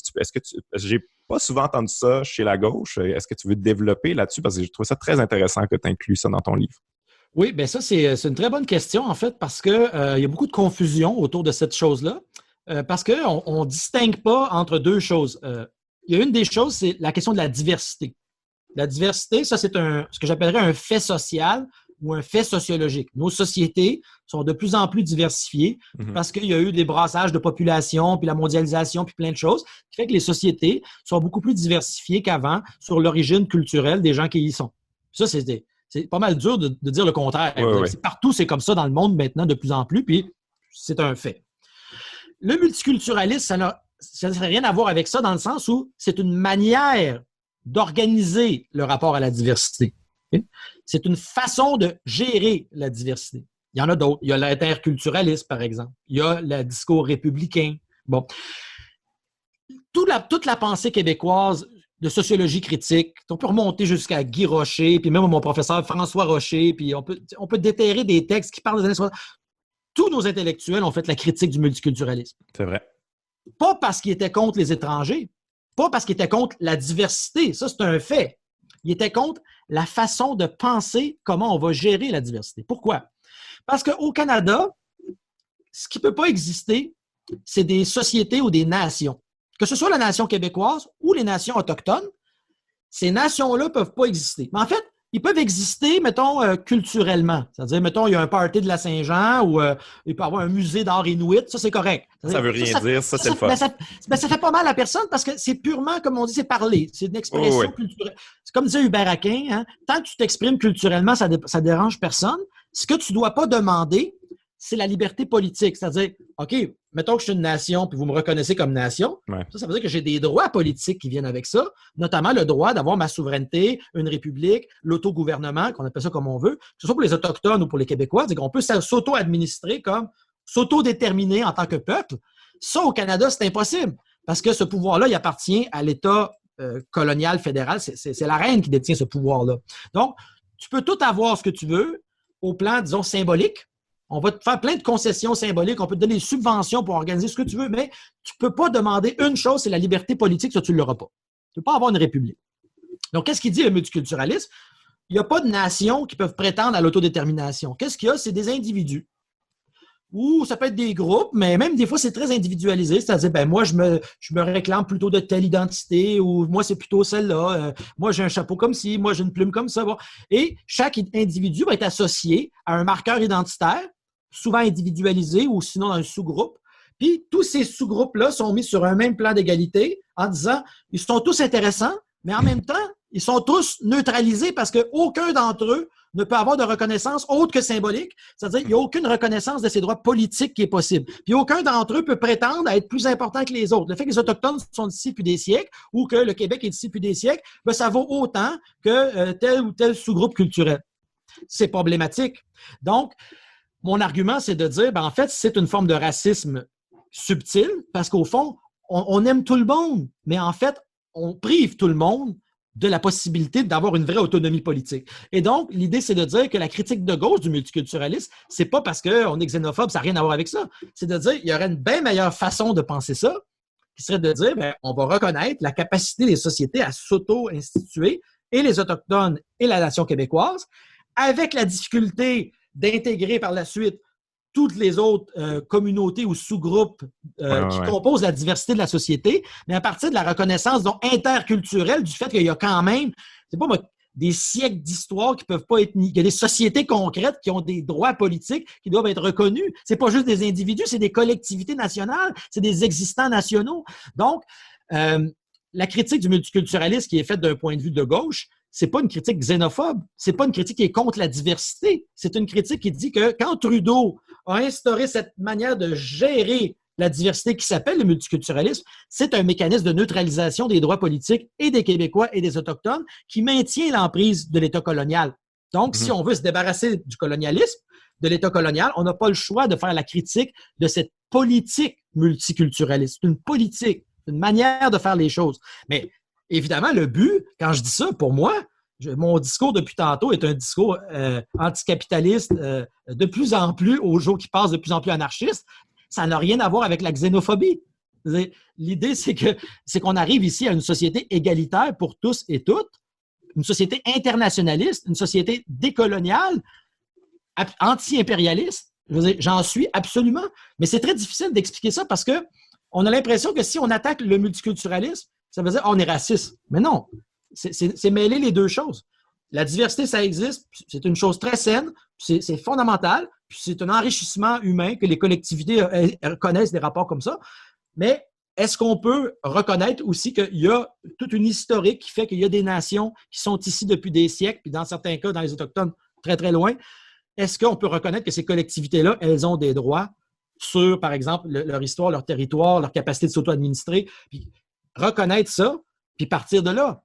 Oui, mais expliquer comme ça, c'est rafraîchissant, mais j'ai l'impression que ce discours-là anti-multiculturalisme a été récupéré puis est devenu, c'est ça, quelque chose qui avait une connotation peut-être un peu, ça a dérapé un peu en xénophobie des fois, tu sais. Est-ce qu'il faut reprendre, est-ce que la gauche doit reprendre ce discours-là? Ben, c'est ça, c'est qu'en fait, finalement. Il se passe toujours la même chose, c'est-à-dire que si la gauche n'occupe pas ce terrain-là ou ne se préoccupe pas de ces questions-là, puis se replie sur des luttes soit individuelles, particulières, des luttes d'identité, des luttes de groupe, mais qu'il n'y a pas de perspective sur la critique de l'appareil institutionnel canadien, le régime canadien, comment il fonctionne le régime canadien, c'est quoi le multiculturalisme, comment ça marche au plan juridique, le Canada. S'il n'y a pas cette analyse-là qui est faite, ben ça va rester une gauche protestataire qui va rester dans une revendication de droits individuels. Et d'ailleurs, Michel Freytag disait que dans le capitalisme, la seule forme de contestation qui est tolérée, c'est la revendication de droits individuels. Ça, c'est permis. Vous pouvez demander des droits individuels pour des minorités tant que vous ne touchez pas à l'architecture politico-économique technologique du système, vous pouvez revendiquer des droits à l'intérieur. À l'infini, oui. Mais tu ne peux pas changer la boîte. C'est-à-dire que le système reste là, mais à l'intérieur, on peut te donner des droits. Mais c'est une manière de neutraliser politiquement un projet plus... C'est pour ça qu'il faut être critique de la logique des droits individuels. Pas parce qu'on est contre l'émancipation, parce que c'est une logique libérale. Puis que si la gauche est libérale, elle va perdre. Et ce que ça fait, c'est que de l'autre côté, ces questions importantes comme qu'est-ce que la nation, qu'est-ce que la société, critiquer le multiculturalisme, qui va s'y approprier? Ben, c'est les populistes de droite, c'est les nationalistes conservateurs, qui, eux, vont brandir ces symboles-là, puis ils vont aller chercher l'appui populaire, parce que c'est un appui sentimental puis émotif. Les gens s'identifient au Québec. Puis, donc, ils vont aller, les affects nationaux que les gens ressentent d'appartenance vont être mobilisés vers un projet réactionnaire et mauvais. Donc, et ça, c'est un gros problème parce que quand on critique la gauche, les gens pensent « Ah, vous êtes contre les luttes qui sont menées. » Non. Moi, on m'a déjà accusé, il y a des gens qui m'ont accusé d'être contre les mouvements écologistes ou le mouvement étudiant, mais il faut être cinglé. C'est-à-dire que c'est pas parce qu'on critique un mouvement social parce qu'on pense qu'il s'y prend mal qu'on est contre lui. Oui, je comprends. C'est qu'il y a un problème de tactique. C'est-à-dire que là, on est en train de laisser toute une série de questions très importantes. Qu'est-ce que la culture? Qu'est-ce que la langue? Qu'est-ce que l'histoire du Québec? On laisse toutes ces questions-là. Prenons l'exemple de Pierre Vallière. Comment est-ce que Pierre Vallière est devenu un pas fin? Moi, j'ai pas compris encore ce bout-là. Là. Ah, je savais pas, moi. C'est qu'au fond, il y a tout un débat autour de Nègre blanc d'Amérique en disant qu'on peut plus citer ça aujourd'hui. Puis je comprends. Là, OK. Ouais, parce non, que c'est juste ça passé. Non, mais c'est parce que dans le titre du livre, il y a un mot qui est très offensant, mais qu'à l'époque, lui, il disait pas de manière offensante, ce mot-là. Il le disait par solidarité avec les Black Panthers. C'est juste que relu aujourd'hui avec le recul, les gens disent « Mon Dieu, comment ça qu'on a ce mot-là? » Tu l'as pas vraiment relu, mais tu as lu le titre. Ben, c'est ça un problème, c'est que le contenu disparaît parce que là, on focus sur les apparences. Puis on voit pas que derrière Pierre Vallière, c'était quelqu'un qui était anticolonial, antiraciste, anti-impérialiste, qui défendait les minorités sexuelles. C'est quelqu'un, il n'est pas parfait Pierre Vallière, mais c'est quelqu'un qui défendait à peu près tout ce à quoi va tenir une personne de gauche aujourd'hui. Donc, notre incapacité à prendre appui puis à prendre racine dans l'héritage que nous avons, fait en sorte que cet héritage-là, il est laissé aux mains d'un monopole qui va être québécois, ainsi de suite. Puis eux, on sait exactement où ils vont s'en aller avec ça. Ça se passe partout dans le monde. En France, partout, on voit le populisme de droite. En Italie, partout, c'est la même recette à gâteau. Les questions qui relèvent, par exemple, de la sécurité, de la question de l'immigration, c'est une question difficile, mais ces questions-là sont toutes appropriées par la droite. Puis la gauche, qu'est-ce qu'il lui reste? Ben, il lui reste justement des luttes spectaculaires dans le droit individuel, des combats sur Facebook. Et ça, c'est perdant pour la gauche. S'il n'y a pas un projet politique contre-hégémonique, global, qui additionne l'ensemble de ces luttes-là. Moi, c'est ce que j'espère, parce que je veux que la véritable démocratie populaire, elle gagne. Et donc, les critiques que j'adresse à la gauche, c'est des critiques que je voudrais constructives et qu'il ne faut pas mal interpréter comme des critiques qui voudraient là, écraser ou qui... mais c'est quand même difficile de critiquer la gauche et même des fois critiquer la fausse gauche. On parlait de multiculturalisme tantôt, puis le progressisme de façade de Justin Trudeau. C'est quelque chose à critiquer, je pense. Là. Puis en fait, c'est très important de critiquer ça, mais j'ai l'impression qu'il y a une gauche un petit peu plus molle qui est comme ben non, mais tu sais, c'est mieux ça, c'est mieux qu'on fasse semblant d'être à gauche que d'avoir quelqu'un vraiment à droite comme Harper avant. Tu sais, on dirait que même ça, c'est difficile à critiquer. Mais c'est très intéressant parce que c'est quelque chose que Jean-Claude Michéa a très bien montré en France, c'est qu'au fond, gauche, là, on trouve jamais ce terme-là chez Karl Marx. Karl Marx dit jamais « je suis de gauche ». Il dit « je suis socialiste ». Ça, c'est clair. C'est-à-dire que ça veut dire on veut transformer le capitalisme, on veut renverser les institutions dominatrices de la société. Parce que de gauche, là, au fond, c'est confusion avec le libéralisme. Quelqu'un peut dire « je suis de gauche parce que justement, je suis Justin Trudeau, puis je suis pour des droits de minorités, etc. » Alors que par ailleurs, sur des questions cruciales comme justement les rapports de pouvoir, le capitalisme, l'environnement, c'est quelqu'un qui va prendre des décisions horribles. Mais il peut se donner un vernis progressiste sur des questions de mœurs, sur des questions... Donc là, à un moment donné, gauche, on ne sait plus très bien ce que ça veut dire. Si c'est Hillary Clinton qui dit « oui, moi, je suis progressiste parce que je suis féministe », elle dit ça, Hillary Clinton. Donc là, à un moment donné, ça vient mêlant. C'est pour ça que Michéa, à un moment donné, puis d'ailleurs, Bernard Raymond disait la même chose. Bernard, il disait à un moment donné dans son livre « Camarade, ferme ton poste ». Oui, très bon livre. Il dit « Moi, de gauche, je ne sais plus trop ce que ça veut dire. Socialiste, ça, c'est clair. » Donc, anarchiste, c'est clair. Donc, moi, je revendique ça. Je pense, pour ça, je dis socialiste autogestionnaire. socialiste libertaire, je pense que ce sont des termes qui ne sont pas ambigus, qui sont clairs, qui reviennent à un projet qui est porté historiquement pendant des siècles par les populations du monde entier. Donc, ça a une longue tradition de lutte c'est un héritage très important, au même titre que l'héritage de tous les partis pris, Fernand Dumont, Marcel Rioux, ça c'est notre héritage donc québécois, mais il y a un héritage de la tradition socialiste qui est beaucoup plus vaste et qui est toute la question là, de la pensée. Bon, j'ai parlé de Marx, on parlait de Proudhon, j'ai parlé tantôt de Emma Goldman. Bon, il y a toute une tradition très importante qui souvent n'est plus transmise ou n'est pas peut-être mal transmise aussi. Est-ce qu'on a perverti un peu notre héritage? Je vois tellement de gens s'identifier aux patriotes, mais je ne sais pas si vraiment ils sont au courant du projet des patriotes à la base. J'ai l'impression qu'on récupère aussi beaucoup d'intellectuels que tu viens de nommer, mais on n'est pas fidèle à leur pensée. On choisit quelques... Bon, il y a beaucoup de gens qui s'identifient à Pierre Falardeau, mais... des fois, je regarde ça et je me dis, regarde, Pierre Falardeau, s'il était là aujourd'hui, je pense pas qu'il tiendrait les discours que tu tiens. On dirait qu'avec le temps, on a gardé ce qu'on voulait de certains discours, puis on a effacé tout le reste. Oui, bien, généralement, on regarde ce qui nous arrange, puis oui. on évacue les aspects les plus radicaux de ces penseurs-là. Mais en fait, quand on regarde dans l'histoire du Québec, puis même en général, là, quand on prend les penseurs les plus lucides de toutes les époques, puis les plus grands auteurs, ils finissent à peu près tous par dire la même chose. Je pourrais donner un exemple assez intéressant, c'est Georges Bernanos. Georges Bernanos, c'est un grand romancier français qui était plutôt de droite, qui était un conservateur et même un royaliste. Mais il a écrit des livres. À un moment donné, il a écrit un livre, ça s'appelle La liberté, pourquoi faire, ou un autre qui s'appelle La France contre les robots. Tu lis ça, c'est des critiques du capitalisme, de la technologie, parce qu'ils voyaient, à un moment donné, les gens sensibles à toutes les époques, ils voient bien que ce monde-là, il ne fait pas de sens. Puis quel qu'ait été leur propre parcours politique, les plus lucides d'entre eux finissent à peu près tous par dire la même chose. Puis finalement, on répète sans cesse. En fait, on pourrait même remonter jusqu'à Platon, parce que c'est que Platon, c'est un communiste. Platon, il voulait abolir la propriété privée. En tout cas, pour ce qui est des dirigeants de la société, il n'y a pas de propriété, pas de fortune. C'est une abolition de la propriété. Donc, c'est une sorte de communisme primitif. Mais on répète, en fait, depuis des siècles que l'accumulation infinie de l'argent, la crématistique, disait Aristote, ça détruit la société. Platon, il disait la pléonexie, vouloir prendre plus que la part qui me revient, vouloir trop de richesse.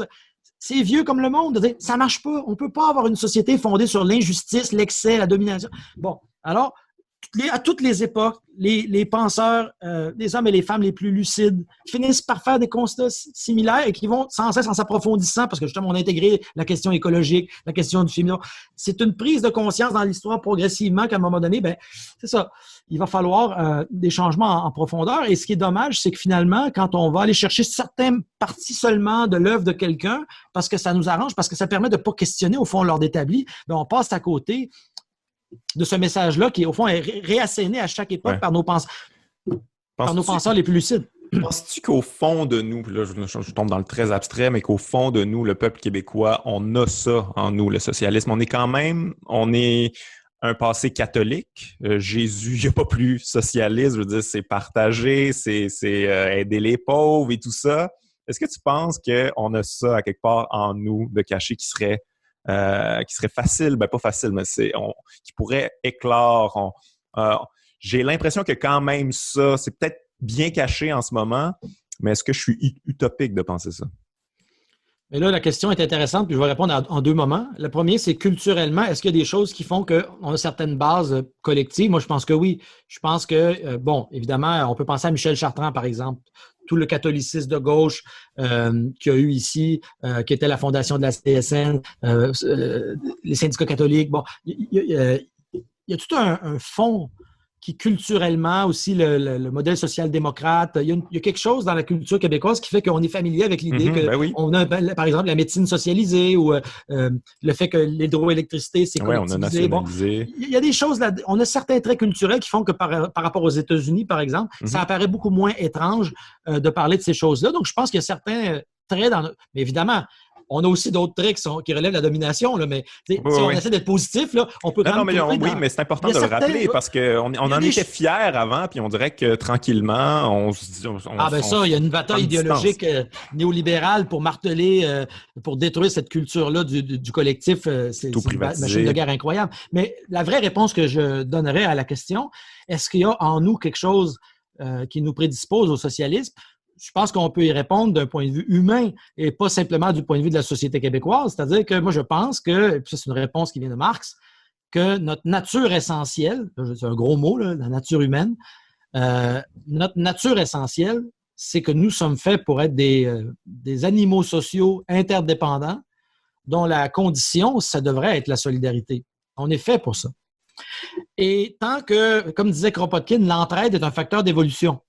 Mais tant qu'on continue à vivre dans des modes d'être qui nous masquent ça, puis continue à nous faire vivre dans des rapports où on agit envers autrui de manière dominatrice pour traiter autrui comme une chose sans lui porter attention. Comme disait Simone Weil, la capacité de porter attention à un malheureux est une chose malheureusement fort peu répandue. Tant qu'on va rester dans des économies de la conscience qu'au niveau psychologique, on est absent à nous-mêmes, absent à la douleur, à la souffrance d'autrui, là, c'est spirituel. On est rendu quasiment dans des discours bouddhistes ici. Là. Mais c'est-à-dire que tant qu'on ne sera pas capable de prendre conscience qu'il faut faire attention à prendre soin d'eux. C'est un terme qui vient de l'écoféminisme. Prendre soin d'eux. Freytag parlait de l'ergazastai chez les Grecs, la participation heureuse à la nature.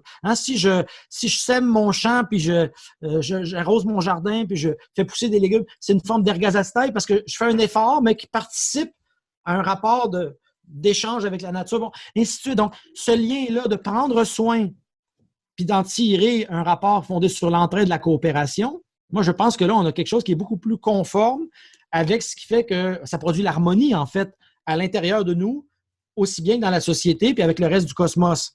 Mais par contre, c'est Platon, si on vit selon la pléonexie, c'est-à-dire prendre plus que sa part, comme je disais tantôt, ça va détruire l'harmonie en nous-mêmes, avec les autres, l'harmonie avec la société, l'harmonie avec la nature. Ça va produire des rapports aliénés dans toutes ces sphères en question. Donc, c'est un terme marxiste des manuscrits de 44, l'aliénation. L'aliénation, c'est vivre en étant étranger à soi-même. Donc, moi, je pense que l'être humain, il est fait pour être, appelons ça socialiste, si on veut, mais vivre dans la nature. Oui, que dans la en fait, que si on vit dans la coopération, dans un rapport non dominateur avec la nature, ça produit une harmonie. Si on domine la nature, on la détruit, ça nous détruit en même temps. Donc, dans la domination, dans la pléonexie, dans l'excès, dans l'hubris, il y a quelque chose de destructeur, non seulement pour nous, mais pour ceux contre quoi la domination est exercée, que ce soit la nature, la société ou une autre personne, qu'on va traiter comme une chose, qu'on va utiliser. On a ça ces jours-ci, dans l'actualité, traiter les gens comme des objets. Ouais. Donc, je pense que là, ça montre que tant que par manque de conscience, on vit comme ça, ben, on vit d'une façon... Et c'est pour ça que les libéraux... C'est humoristique parce que Jean-Claude Michéa dit à un moment donné, les libéraux nous disent que la nature humaine, c'est l'individualisme égoïste concurrentiel. Ouais. Mais ça leur a pris des siècles pour nous rentrer dans la tête, puis ils n'ont pas encore réussi. Ouais. Ça montre que c'est tellement pas vrai, en fait, parce que partout, il y a des gens qui s'occupent des personnes malades, qui élèvent leurs enfants, qui prennent soin des vulnérables. Il y a plein de gens qui sont dans l'entraide, la coopération. C'est pas vrai que l'être humain, il est nécessairement un animal égoïste qui est là pour faire violence à autrui. Là, il y a un problème dans cette conception de l'individualisme concurrentiel. Ouais, peut-être arrêter de s'haïr soi-même à quelque part, parce que quand on entre dans ces logiques-là, on est dans une logique d'individualisme, mais au final, c'est nous qu'on déteste parce que c'est à nous que ça fait mal. Oui, absolument. Peut-être commencer à le comprendre. Écoute, Bouddha disait qu'il est facile de conquérir 1000 hommes, mais que c'est seulement celui qui se conquiert lui-même qui est le véritable conquérant. Donc, la première chose à faire, c'est d'essayer en soi-même de travailler sur la conscience pour se dire, est-ce qu'au fond, par exemple, moi, je participe à un monde de coopération et d'entraide ou est-ce que je participe d'un rapport de domination qui reconduise la violence, l'aliénation. Puis je vous dis, c'est très difficile de faire ça. C'est une introspection qui est très difficile. Moi, le premier, là, je ne dis pas que j'ai réussi, là, mais j'essaye le plus possible, de plus en plus d'ailleurs, de penser à ça. Mais c'est ça. Il ne peut pas y avoir de révolution dans la société s'il n'y a pas une révolution éthique dans l'âme et dans la conscience, dans la psyché. Castoriadis, il s'intéressait à la psychanalyse à cause de ça. S'il n'y a pas une révolution dans la psyché, il ne peut pas y avoir de révolution dans la société. Mais j'aime beaucoup que tu inclues cet aspect-là dans la logique d'indépendance. Je trouve ça vraiment intéressant et rafraîchissant. Juste te dire, par exemple, Éric, tu as battu le record de citations à mon podcast. Une machine. T'es vraiment, t'en as beaucoup. C'est excellent. Je trouve ça vraiment, vraiment enrichissant. On revient à l'indépendance. Je me demandais, est-ce que tu trouves que c'est un bon moment en ce moment? Je pense à, je sais pas si tu te rappelles quand Noam Chomsky est venu au Québec, il avait fait une conférence, je me rappelle plus c'était avec qui, mais il avait dit que l'indépendance au Québec, c'était pas nécessairement une bonne idée parce que de toute manière, on est dans un ère de mondialisation, puis on pourrait pas trouver vraiment notre place là-dedans, donc on est mieux de rester avec le Canada. Ce qui m'avait vraiment surpris venant de Noam Chomsky. Est-ce que tu penses, toi, que c'est rendu trop fort, cette espèce d'ère de globale, de mondialisation, qu'on ne pourra pas vraiment renverser ça? Ou si, au contraire, c'est vraiment là que c'est urgent parce que ça ne sera plus possible bientôt? Je comprends Chomsky s'il a pensé ça dans la perspective anarchiste classique, de se dire la création d'un État, c'est pas quelque chose que les anarchistes souhaitent. Ils préfèrent plutôt détruire les États. Donc, je le comprends. Oui, je comprends à ce niveau-là, mais c'était pas expliqué comme ça. On peut le voir différemment. C'est-à-dire qu'on peut dire que, pour moi, en tout cas, l'indépendance, le but, c'est une rupture. C'est une rupture avec un ordre institutionnel aliénant colonial, mais le but de l'indépendance, c'est pas juste de changer de drapeau. C'est de se servir de cette rupture-là pour aller vers une société autonome qui crée les conditions d'une démocratie radicale que j'entends dans un sens socialiste autogestionnaire, très libertaire, proche de Marcel Rioux. Est-ce que la mondialisation, aujourd'hui, elle semble être à son paroxysme, hein, elle est très forte, mais en même temps, elle est fissurée de l'intérieur parce qu'on l'a vu, par exemple, avec la pandémie, hein, ça ne fonctionne pas au plan sanitaire. Ça ne fonctionne pas au plan de l'approvisionnement non plus des équipements. Il y a plein de choses qui ne marchent pas. Et ça fait que maintenant, qu'on revient à des formes de protectionnisme, de capitalisme néo-national sur certaines questions. Ouais. Mais évidemment, c'est souvent fait de manière populiste de droite, trumpiste. Donc, on se referme dans l'Amérique. Bon. Mais c'est déjà le signe qu'au fond, il y a une fragilisation et il y a de plus en plus de gens qui parlent de retour à la question de la souveraineté, par exemple, contre l'Europe, en France, donc des gens comme Frédéric Lordon. Donc, ça se parle d'une espèce de démantèlement de la globalisation. Moi, je pense que l'avenir, c'est le local. Le local confédéré, là, mais que c'est la communauté de proximité, d'abord pour des raisons écologiques, que c'est les ressources locales qui doivent servir à nourrir la population locale. Donc, l'avenir, il est local. Et les grosses machines, les méga-machines qu'on a construites, que ce soit nos villes, comme disait Bookchin, le gigantisme des mégalopoles urbaines, la pollution, on a construit des mégalopoles, on a construit des systèmes économiques, des systèmes technologiques, des monstruosités bureaucratiques, des gros machins centralisés, des monstres froids, déshumanisants. Bien ça va être fini. Si jamais on réussit à s'en sortir, ça va être par un retour au niveau local, puis à partir de là, une recomposition des rapports de solidarité à l'international, mais à partir de cet enracinement de proximité. Donc, je pense que c'est ça qui doit advenir. Ouais. Et ça, c'est la véritable forme de la souveraineté. La vraie souveraineté, comme on disait tantôt, c'est pas simplement faire un petit Canada en miniature où le pouvoir va être à Québec centralisé pour refaire la même chose puis continuer à faire de la business comme avant. C'est pas intéressant. La vraie souveraineté, c'est si elle descend véritablement à l'échelon local. Donc, je pense que ça pourrait être la fin de la mondialisation. Parce que déjà, elle a échoué. Elle ne produit pas ce qu'elle prétend. Elle produit un monde de crise écologique, de pandémie, les catastrophes se multiplient. Ouais. Catastrophe après catastrophe, ça ne marche pas. Les gens disent « Ah, mais le socialisme, ça n'a pas marché. » Mais première chose, il faut dire, le capitalisme, ça ne fonctionne pas. C'est le système qui est en train de détruire le monde, ce n'est pas l'Union soviétique, elle n'est pas là. C'est le capital qui est en train de détruire le monde. Ça, c'est certain. Donc, à partir de là, on est forcé d'inventer autre chose. Et donc, soit on va continuer dans la mondialisation capitaliste à l'infini, puis on va tous mourir avec, ou c'est socialisme ou barbarie. Soit on va aller vers la barbarie, soit on va penser à un socialisme anti-autoritaire au niveau local, puis ça va être l'alternative à la globalisation. C'est un réenracinement dont on a besoin dans le souci de ce à quoi on appartient au plus proche, hein, c'est-à-dire au fond, le sol, la nature, les plantes, la vie, nos semblables, et finalement l'ensemble de l'humanité à qui on est lié aussi par une solidarité ontologique. Est-ce que tu ne penses pas qu'il y a un danger de laisser cette espèce de démocratie parlementaire-là aux gens qui sont déjà là en place, qui vont continuer finalement à décider pour nous? Est-ce qu'il ne faut quand même pas investir ça puis détruire ça de l'intérieur? Et là, bon, c'est un discours un peu révolutionnaire, là, mais... Moi, je crois pas qu'on puisse investir ce genre d'institutions puis les changer de l'intérieur. Non. Je veux dire, up to a point, mais c'est des institutions très puissantes et ce qui arrive généralement, c'est que c'est les institutions qui nous changent. Oui, c'est ce qu'on observe, effectivement. Ouais. Et donc, moi, je pense, est-ce que ça veut dire qu'il n'y a pas de possibilité pour... tu sais, Proudhon a déjà siégé au Parlement, là, alors que c'est l'inventeur du sens moderne du mot anarchie. C'est quand même lui qui a déjà siégé au Parlement. Donc, est-ce que ça veut dire qu'il faut être absent de ces institutions-là? Je ne pense pas. Ça peut être bien qu'il y ait des gens qui y soient, le plus possible d'ailleurs. Moi, je trouve ça bien qu'il y ait des Amir Kadir ou des Françoise David ou aujourd'hui des Catherine Dorion ou des Gabriel Nadeau-Dubois pour dire des choses qui vont dans le sens de l'environnement puis tout ça. C'est une présence que je trouve qui est bonne, mais c'est se mettre le doigt dans l'œil jusque-là si on pense que ça va suffire. Moi, je pense qu'il faut arrêter d'attendre après les médias, après le spectacle, après l'État.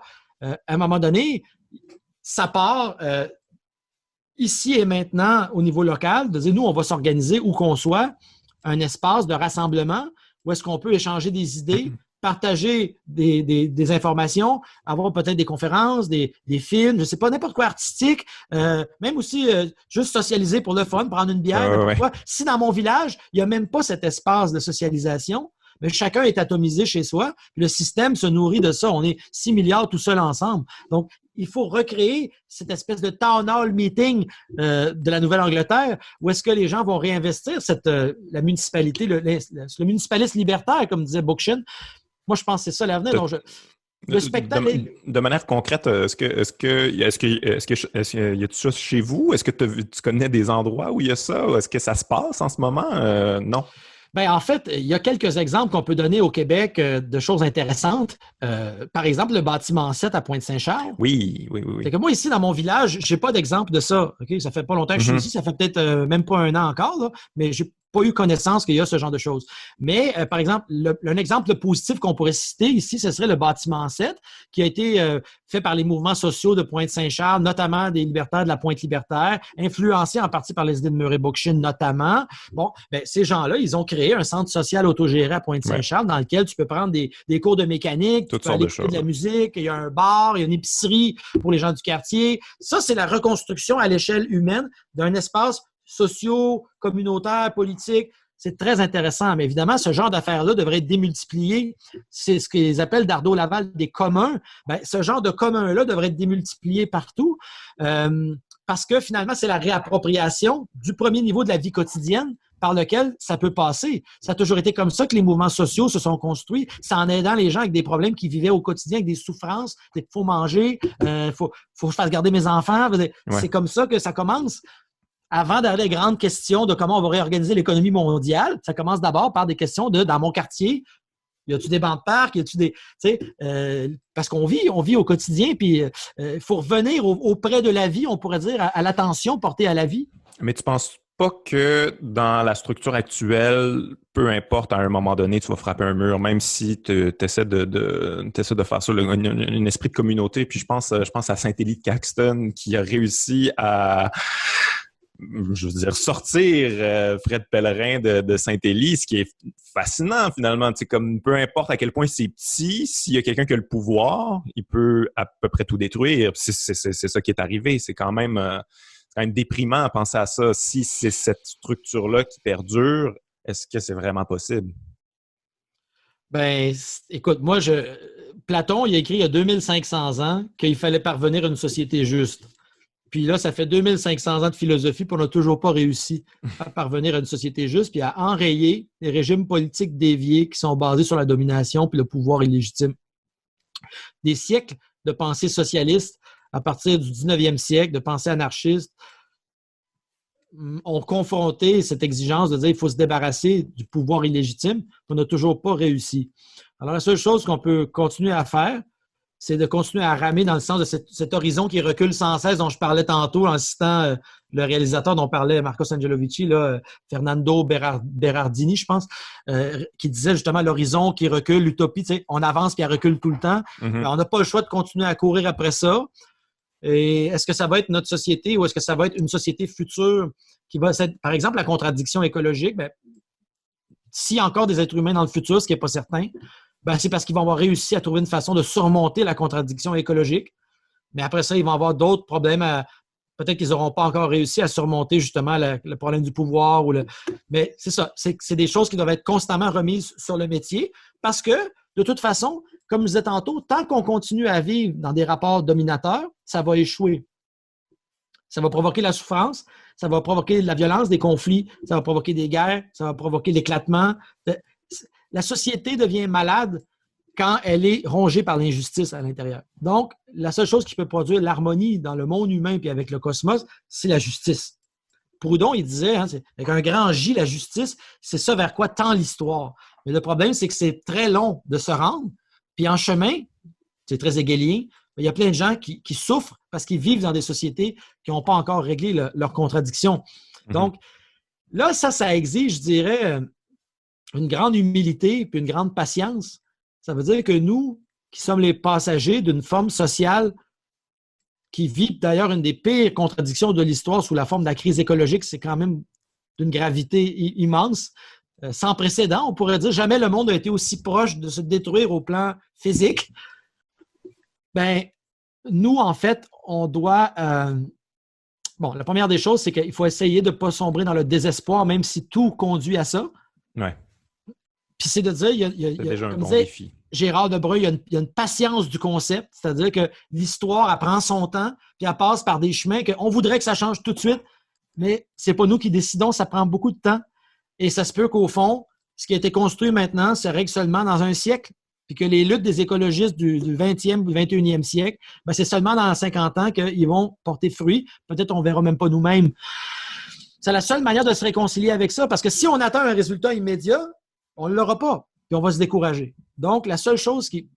Hegel, à un moment donné, avait fait une dépression pendant 2 ans parce qu'il était désespéré. La seule chose qui l'a sauvé dans son idéalisme, c'est de se dire, au fond, l'histoire obéit à une ruse, à une logique que je ne comprends pas, il faut que je lâche prise. C'est-à-dire que l'histoire, elle a sa propre façon de faire les choses. Ouais. Puis tout ce que je peux faire à ma modeste échelle à moi, c'est de continuer à dire puis à pousser dans le bon sens, puis donner l'exemple, puis d'informer, discuter, puis pousser vers ça, vers plus de justice. D'ailleurs, avec la compréhension qu'on en a, parce que ça change constamment, c'est-à-dire qu'à chaque jour qui avance, on se rend compte qu'on avait oublié ça, on avait oublié... Notre définition de la justice s'enrichit sans cesse d'angles morts qu'on n'avait pas vus. Donc, c'est la même justice qu'on poursuit, mais on la découvre, on la dévoile de plus en plus, on pourrait dire. Mm-hmm. Donc voilà, je pense que il ne faut pas être désespéré, mais il ne faut pas non plus être naïf. La seule solution est entre les deux, c'est-à-dire essayer de pas faire confiance à l'histoire, mais d'essayer de dire, espérons que dans l'histoire, il y a quelque chose qui va nous surprendre, comme je le disais tantôt. Mm-hmm. En terminant, puis je m'en voudrais de ne pas parler de ça avec les événements qui arrivent ces temps-ci, la dénonciation et tout ça, j'ai trouvé ça très rafraîchissant que tu inclues le féminisme dans ton livre. On en a parlé un petit peu tantôt, mais tu dis que la lutte des femmes doit marcher main dans la main avec la libération du Québec. Premièrement, pourquoi? Puis deuxièmement, de quelle manière? Je sais que c'est quand même assez large comme question, mais j'ai envie de t'entendre là-dessus avec tout ce qui arrive en ce moment. Ben écoute, moi je suis arrivé à ça parce que je me suis intéressé d'abord à la revue Parti pris, au FLQ, je lisais là-dessus, puis ce qu'on constate dans cette période-là, c'est que ces gens-là vont parler de l'indépendance, ils vont parler du socialisme, mais il y a un grand absent ou une grande absente, c'est la question du féminisme, elle n'est pas là. Il y a très peu de femmes qui publient dans Parti pris, et ça à l'époque, ça va provoquer une réaction chez des gens, des femmes qui vont fonder le Front de libération des femmes du Québec, le FLF, et le journal Québécoise Debout. C'est absolument fascinant. Et j'ai la chance d'avoir des amis qui travaillent à une maison d'édition qui s'appelle encore Remue Ménage, qui m'ont permis d'aller fouiller dans certains papiers puis d'avoir accès aussi à des anthologies de la revue Journal Québécoise Debout. Et ça m'a permis donc de connaître cette période-là. Et ce que je trouvais intéressant, c'est que ces femmes-là ont été capables de dire « Hey, vous oubliez quelque chose de majeur, c'est-à-dire que oui, l'indépendance, oui, le socialisme, mais il y a une triple oppression, c'est la question patriarcale, et vous ne pouvez pas laisser ça de côté. » Et elles ont, je dirais, corrigé la grille incomplète qui était celle des hommes du FLQ et de Parti pris et de ce courant-là à cette époque-là. Donc, elles ont montré qu'elles disaient pas de libération du Québec sans libération des femmes, pas de libération des femmes sans libération du Québec. Il y a cette idée qu'au fond, les deux vont ensemble. Mais ce qui est normal, je veux dire. Ben, c'est logique. Mais ça a toujours été ça depuis la nuit des temps, la liberté entre boys, entre gang de boys autour d'une bière. Tu sais, c'est ça, tu peux pas dire, on donne les conditions de la citoyenneté à tout le monde, du moment qu'il soit un homme né de parents athéniens, finalement, ça finit par être 10% des gens. C'est pas la démocratie. La vraie démocratie, c'est tout le monde, puis ça inclut, évidemment, 50% de la population qui sont les femmes. Bon, alors, mais ce qui est intéressant dans en fait, c'est la libération totale. C'est ça qui est intéressant, c'est que la seule vraie libération, c'est la libération totale. C'est celle qui essaie de débusquer partout les mécanismes qui maintiennent les conditions de destruction de la vie, de l'aliénation, de la logique de mort dans laquelle on est. Et le féminisme a beaucoup à apporter là-dessus parce qu'il y a une grosse réflexion chez les féministes sur toute la question du care, du soin, l'importance de la vie, l'analyse des rapports entre les gens. Bon, c'est très fin et donc c'est quelque chose qu'on nous enseigne pas assez, je pense. Puis moi, j'ai toute une formation en sciences politiques et pourtant, c'est seulement maintenant que j'arrive à lire Emma Goldman. Comment ça se fait qu'on m'a jamais... Bon, c'est peut-être moi qui n'ai pas pris les bons cours, mais je veux dire, c'est pas normal que c'est seulement maintenant, à mon âge, que j'arrive à lire ça. Donc, on a du chemin à faire. Moi, le premier. Mais c'est pour dire que c'est une composante fondamentale parce que si le but de l'indépendance, c'est l'autodétermination, c'est l'autogouvernement, c'est la liberté, bien, il faut que ce soit une liberté qui va aller débusquer les formes de domination qui font que dans la pratique, là, pour plein de gens actuellement, c'est juste pas possible de l'exercer, cette liberté citoyenne-là, si matériellement, moi, j'ai même pas la capacité là, d'avoir une autonomie financière ou que je suis pris dans une relation de domination ou à la maison ou avec les enfants. Je peux pas participer de manière pleine et entière à la société parce que je suis relégué dans la sphère privée à des travaux domestiques non reconnus, non rémunérés. Bon, ce qu'on appelle la sphère dissociée de la valeur. Hein? Tous les travaux que la société a besoin pour que l'économie fonctionne et qu'on ne reconnaît pas parce que ça se passe dans la sphère privée. Donc, prendre soin des malades, prendre soin des personnes âgées, prendre soin des enfants, classiquement féminines, les métiers classiquement féminins, hein, les anges gardiens, les infirmières, les enseignantes, sous-payés, pas respectés. Bon, mais ça, c'est si on veut la liberté, puis l'indépendance, puis l'autonomie, bien, qu'on soit conséquent, il faut la vouloir jusque-là. Il faut la vouloir dans l'économie, il faut la vouloir dans tous les rapports de hiérarchie, tous les rapports de sexe, les rapports aussi de racisme, les rapports de colonialisme envers les Autochtones. Mais on ne peut pas laisser ces choses-là comme ça en disant « ça, on verra ça plus tard ». La vraie indépendance, elle est obligée de confronter tous les aspects du principe de hiérarchie qui maintiennent des gens dans une condition de non-liberté. Sinon, c'est une indépendance de surface, une indépendance purement symbolique.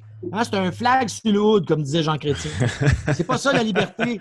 La vraie liberté, c'est que les conditions concrètes soient données à la classe la plus nombreuse et la plus pauvre, au prolétariat, aux classes travailleuses, aux gens ordinaires, des conditions qui leur permettent d'exercer la liberté dans le domaine économique, dans le domaine politique, mais aussi dans leur vie quotidienne, dans les rapports qu'ils ont entre eux. Est-ce que c'est des rapports aliénés de domination que j'ai avec les autres? Ça, des rapports intimes, affectifs, des rapports de relations amoureuses ou des rapports d'amitié ou n'importe. Qu'est-ce que mes rapports, mes relations sont-ils des rapports hiérarchiques? Est-ce que dans mon milieu de travail, c'est des rapports autoritaires? Et ainsi de suite. T'es vraiment pour la liberté at large. Et ça, je trouve ça rafraîchissant. Je trouve ça beau, en fait, d'entendre ça. Honnêtement, je pense que c'est la première fois que j'entends ça résumé de cette manière-là et je trouve ça vraiment inspirant. Mais c'est tout simplement ce que les anarchistes... moi, j'invente absolument rien. Tout ce que je dis là, c'est des choses que les socialistes, les anarchistes, les anarcho-féministes disent depuis des siècles. Encore hier, je lisais Emma Goldman, Victorine de Clercq. Je lisais ça hier, Voltairine de Clercq. Je lisais ça hier, puis c'est tout là déjà. On l'entend plus beaucoup aujourd'hui. C'est ça l'affaire. On oublie ça. Ou on n'entend pas ça. Mais au fond, c'est encore là. Parce que c'est une promesse qui doit être accompli dans l'histoire un jour, que cette question de hiérarchie soit un jour confrontée, ben, c'est quelque chose qui doit être, comme disait Gaston Miron, ça ne pourra pas toujours ne pas arriver. À un moment donné, il va falloir que ça se règle, ça. La question écologique, les questions de domination hiérarchique, ça va devoir être confronté, parce que tant que ça ne le sera pas, c'est comme quelqu'un qui... il mange toujours mal, puis c'est non pourquoi il est malade. À un moment donné, il faut que ça change, puis tant que ça ne changera pas, on va rester intoxiqué, on va rester société malade, qui se détruit elle-même, à commencer par l'environnement, mais qui se détruit aussi dans ses relations toxiques entre les êtres humains qui se traitent les uns les autres de manière malsaine, que ce soit dans les milieux de travail ou dans les relations interpersonnelles. Donc, oui, c'est ça, je pense que ce que je dis là, c'est absolument rien de nouveau. Hein, c'est-à-dire qu'au fond, simplement, mais c'est vrai que ça doit être rappelé constamment. Oui. Hein, Michel Freytag disait les choses qui sont vraies, il faut les répéter. Donc, ce que, depuis des siècles, la mémoire des vaincus nous transmet, hein, c'est sans cesse de... Écoute, quand on lit ça, des fois, tu lis ça au début du 20e siècle, tu lis Emma Goldman, tout est là, tout est déjà là. C'est sûr qu'il y a des affaires... Mais il y a tellement de choses qui sont déjà là. Comment ça se fait qu'on est forcé de réinventer le bouton à 4 trous à chaque fois, alors que c'est là? Donc, c'est peut-être un des messages principaux de mon livre, c'est qu'avant de commencer à se dire, bon, qu'est-ce qu'on pourrait inventer? Commençons d'abord par aller voir de quoi on est déjà les chanceux héritiers. Ouais. On a un gros trésor de lutte en arrière. Ça ne veut pas dire que toutes les réponses sont là-dedans. Il y a plein de choses nouvelles qu'il va falloir ajouter, mais on a un bon bagage avec lequel on peut partir si on se donne la peine de le lire généreusement. Puis ça, c'est une chose qui est très importante, la générosité. Quand on lit quelque chose, quand on parle avec quelqu'un, d'essayer de le faire avec générosité, c'est la première des règles, je pense, parce que si on cherche la bébite, puis on cherche la raison de devenir adversaire avec quelqu'un, on va la trouver. On veut humilier l'autre souvent, on veut gagner. On veut gagner. La chose la plus individualiste qu'il n'y a pas finalement. Exact. Alors que ce qu'il faut, c'est, comme je disais tantôt, un dialogue amical pour cheminer ensemble vers un monde plus vrai, plus juste.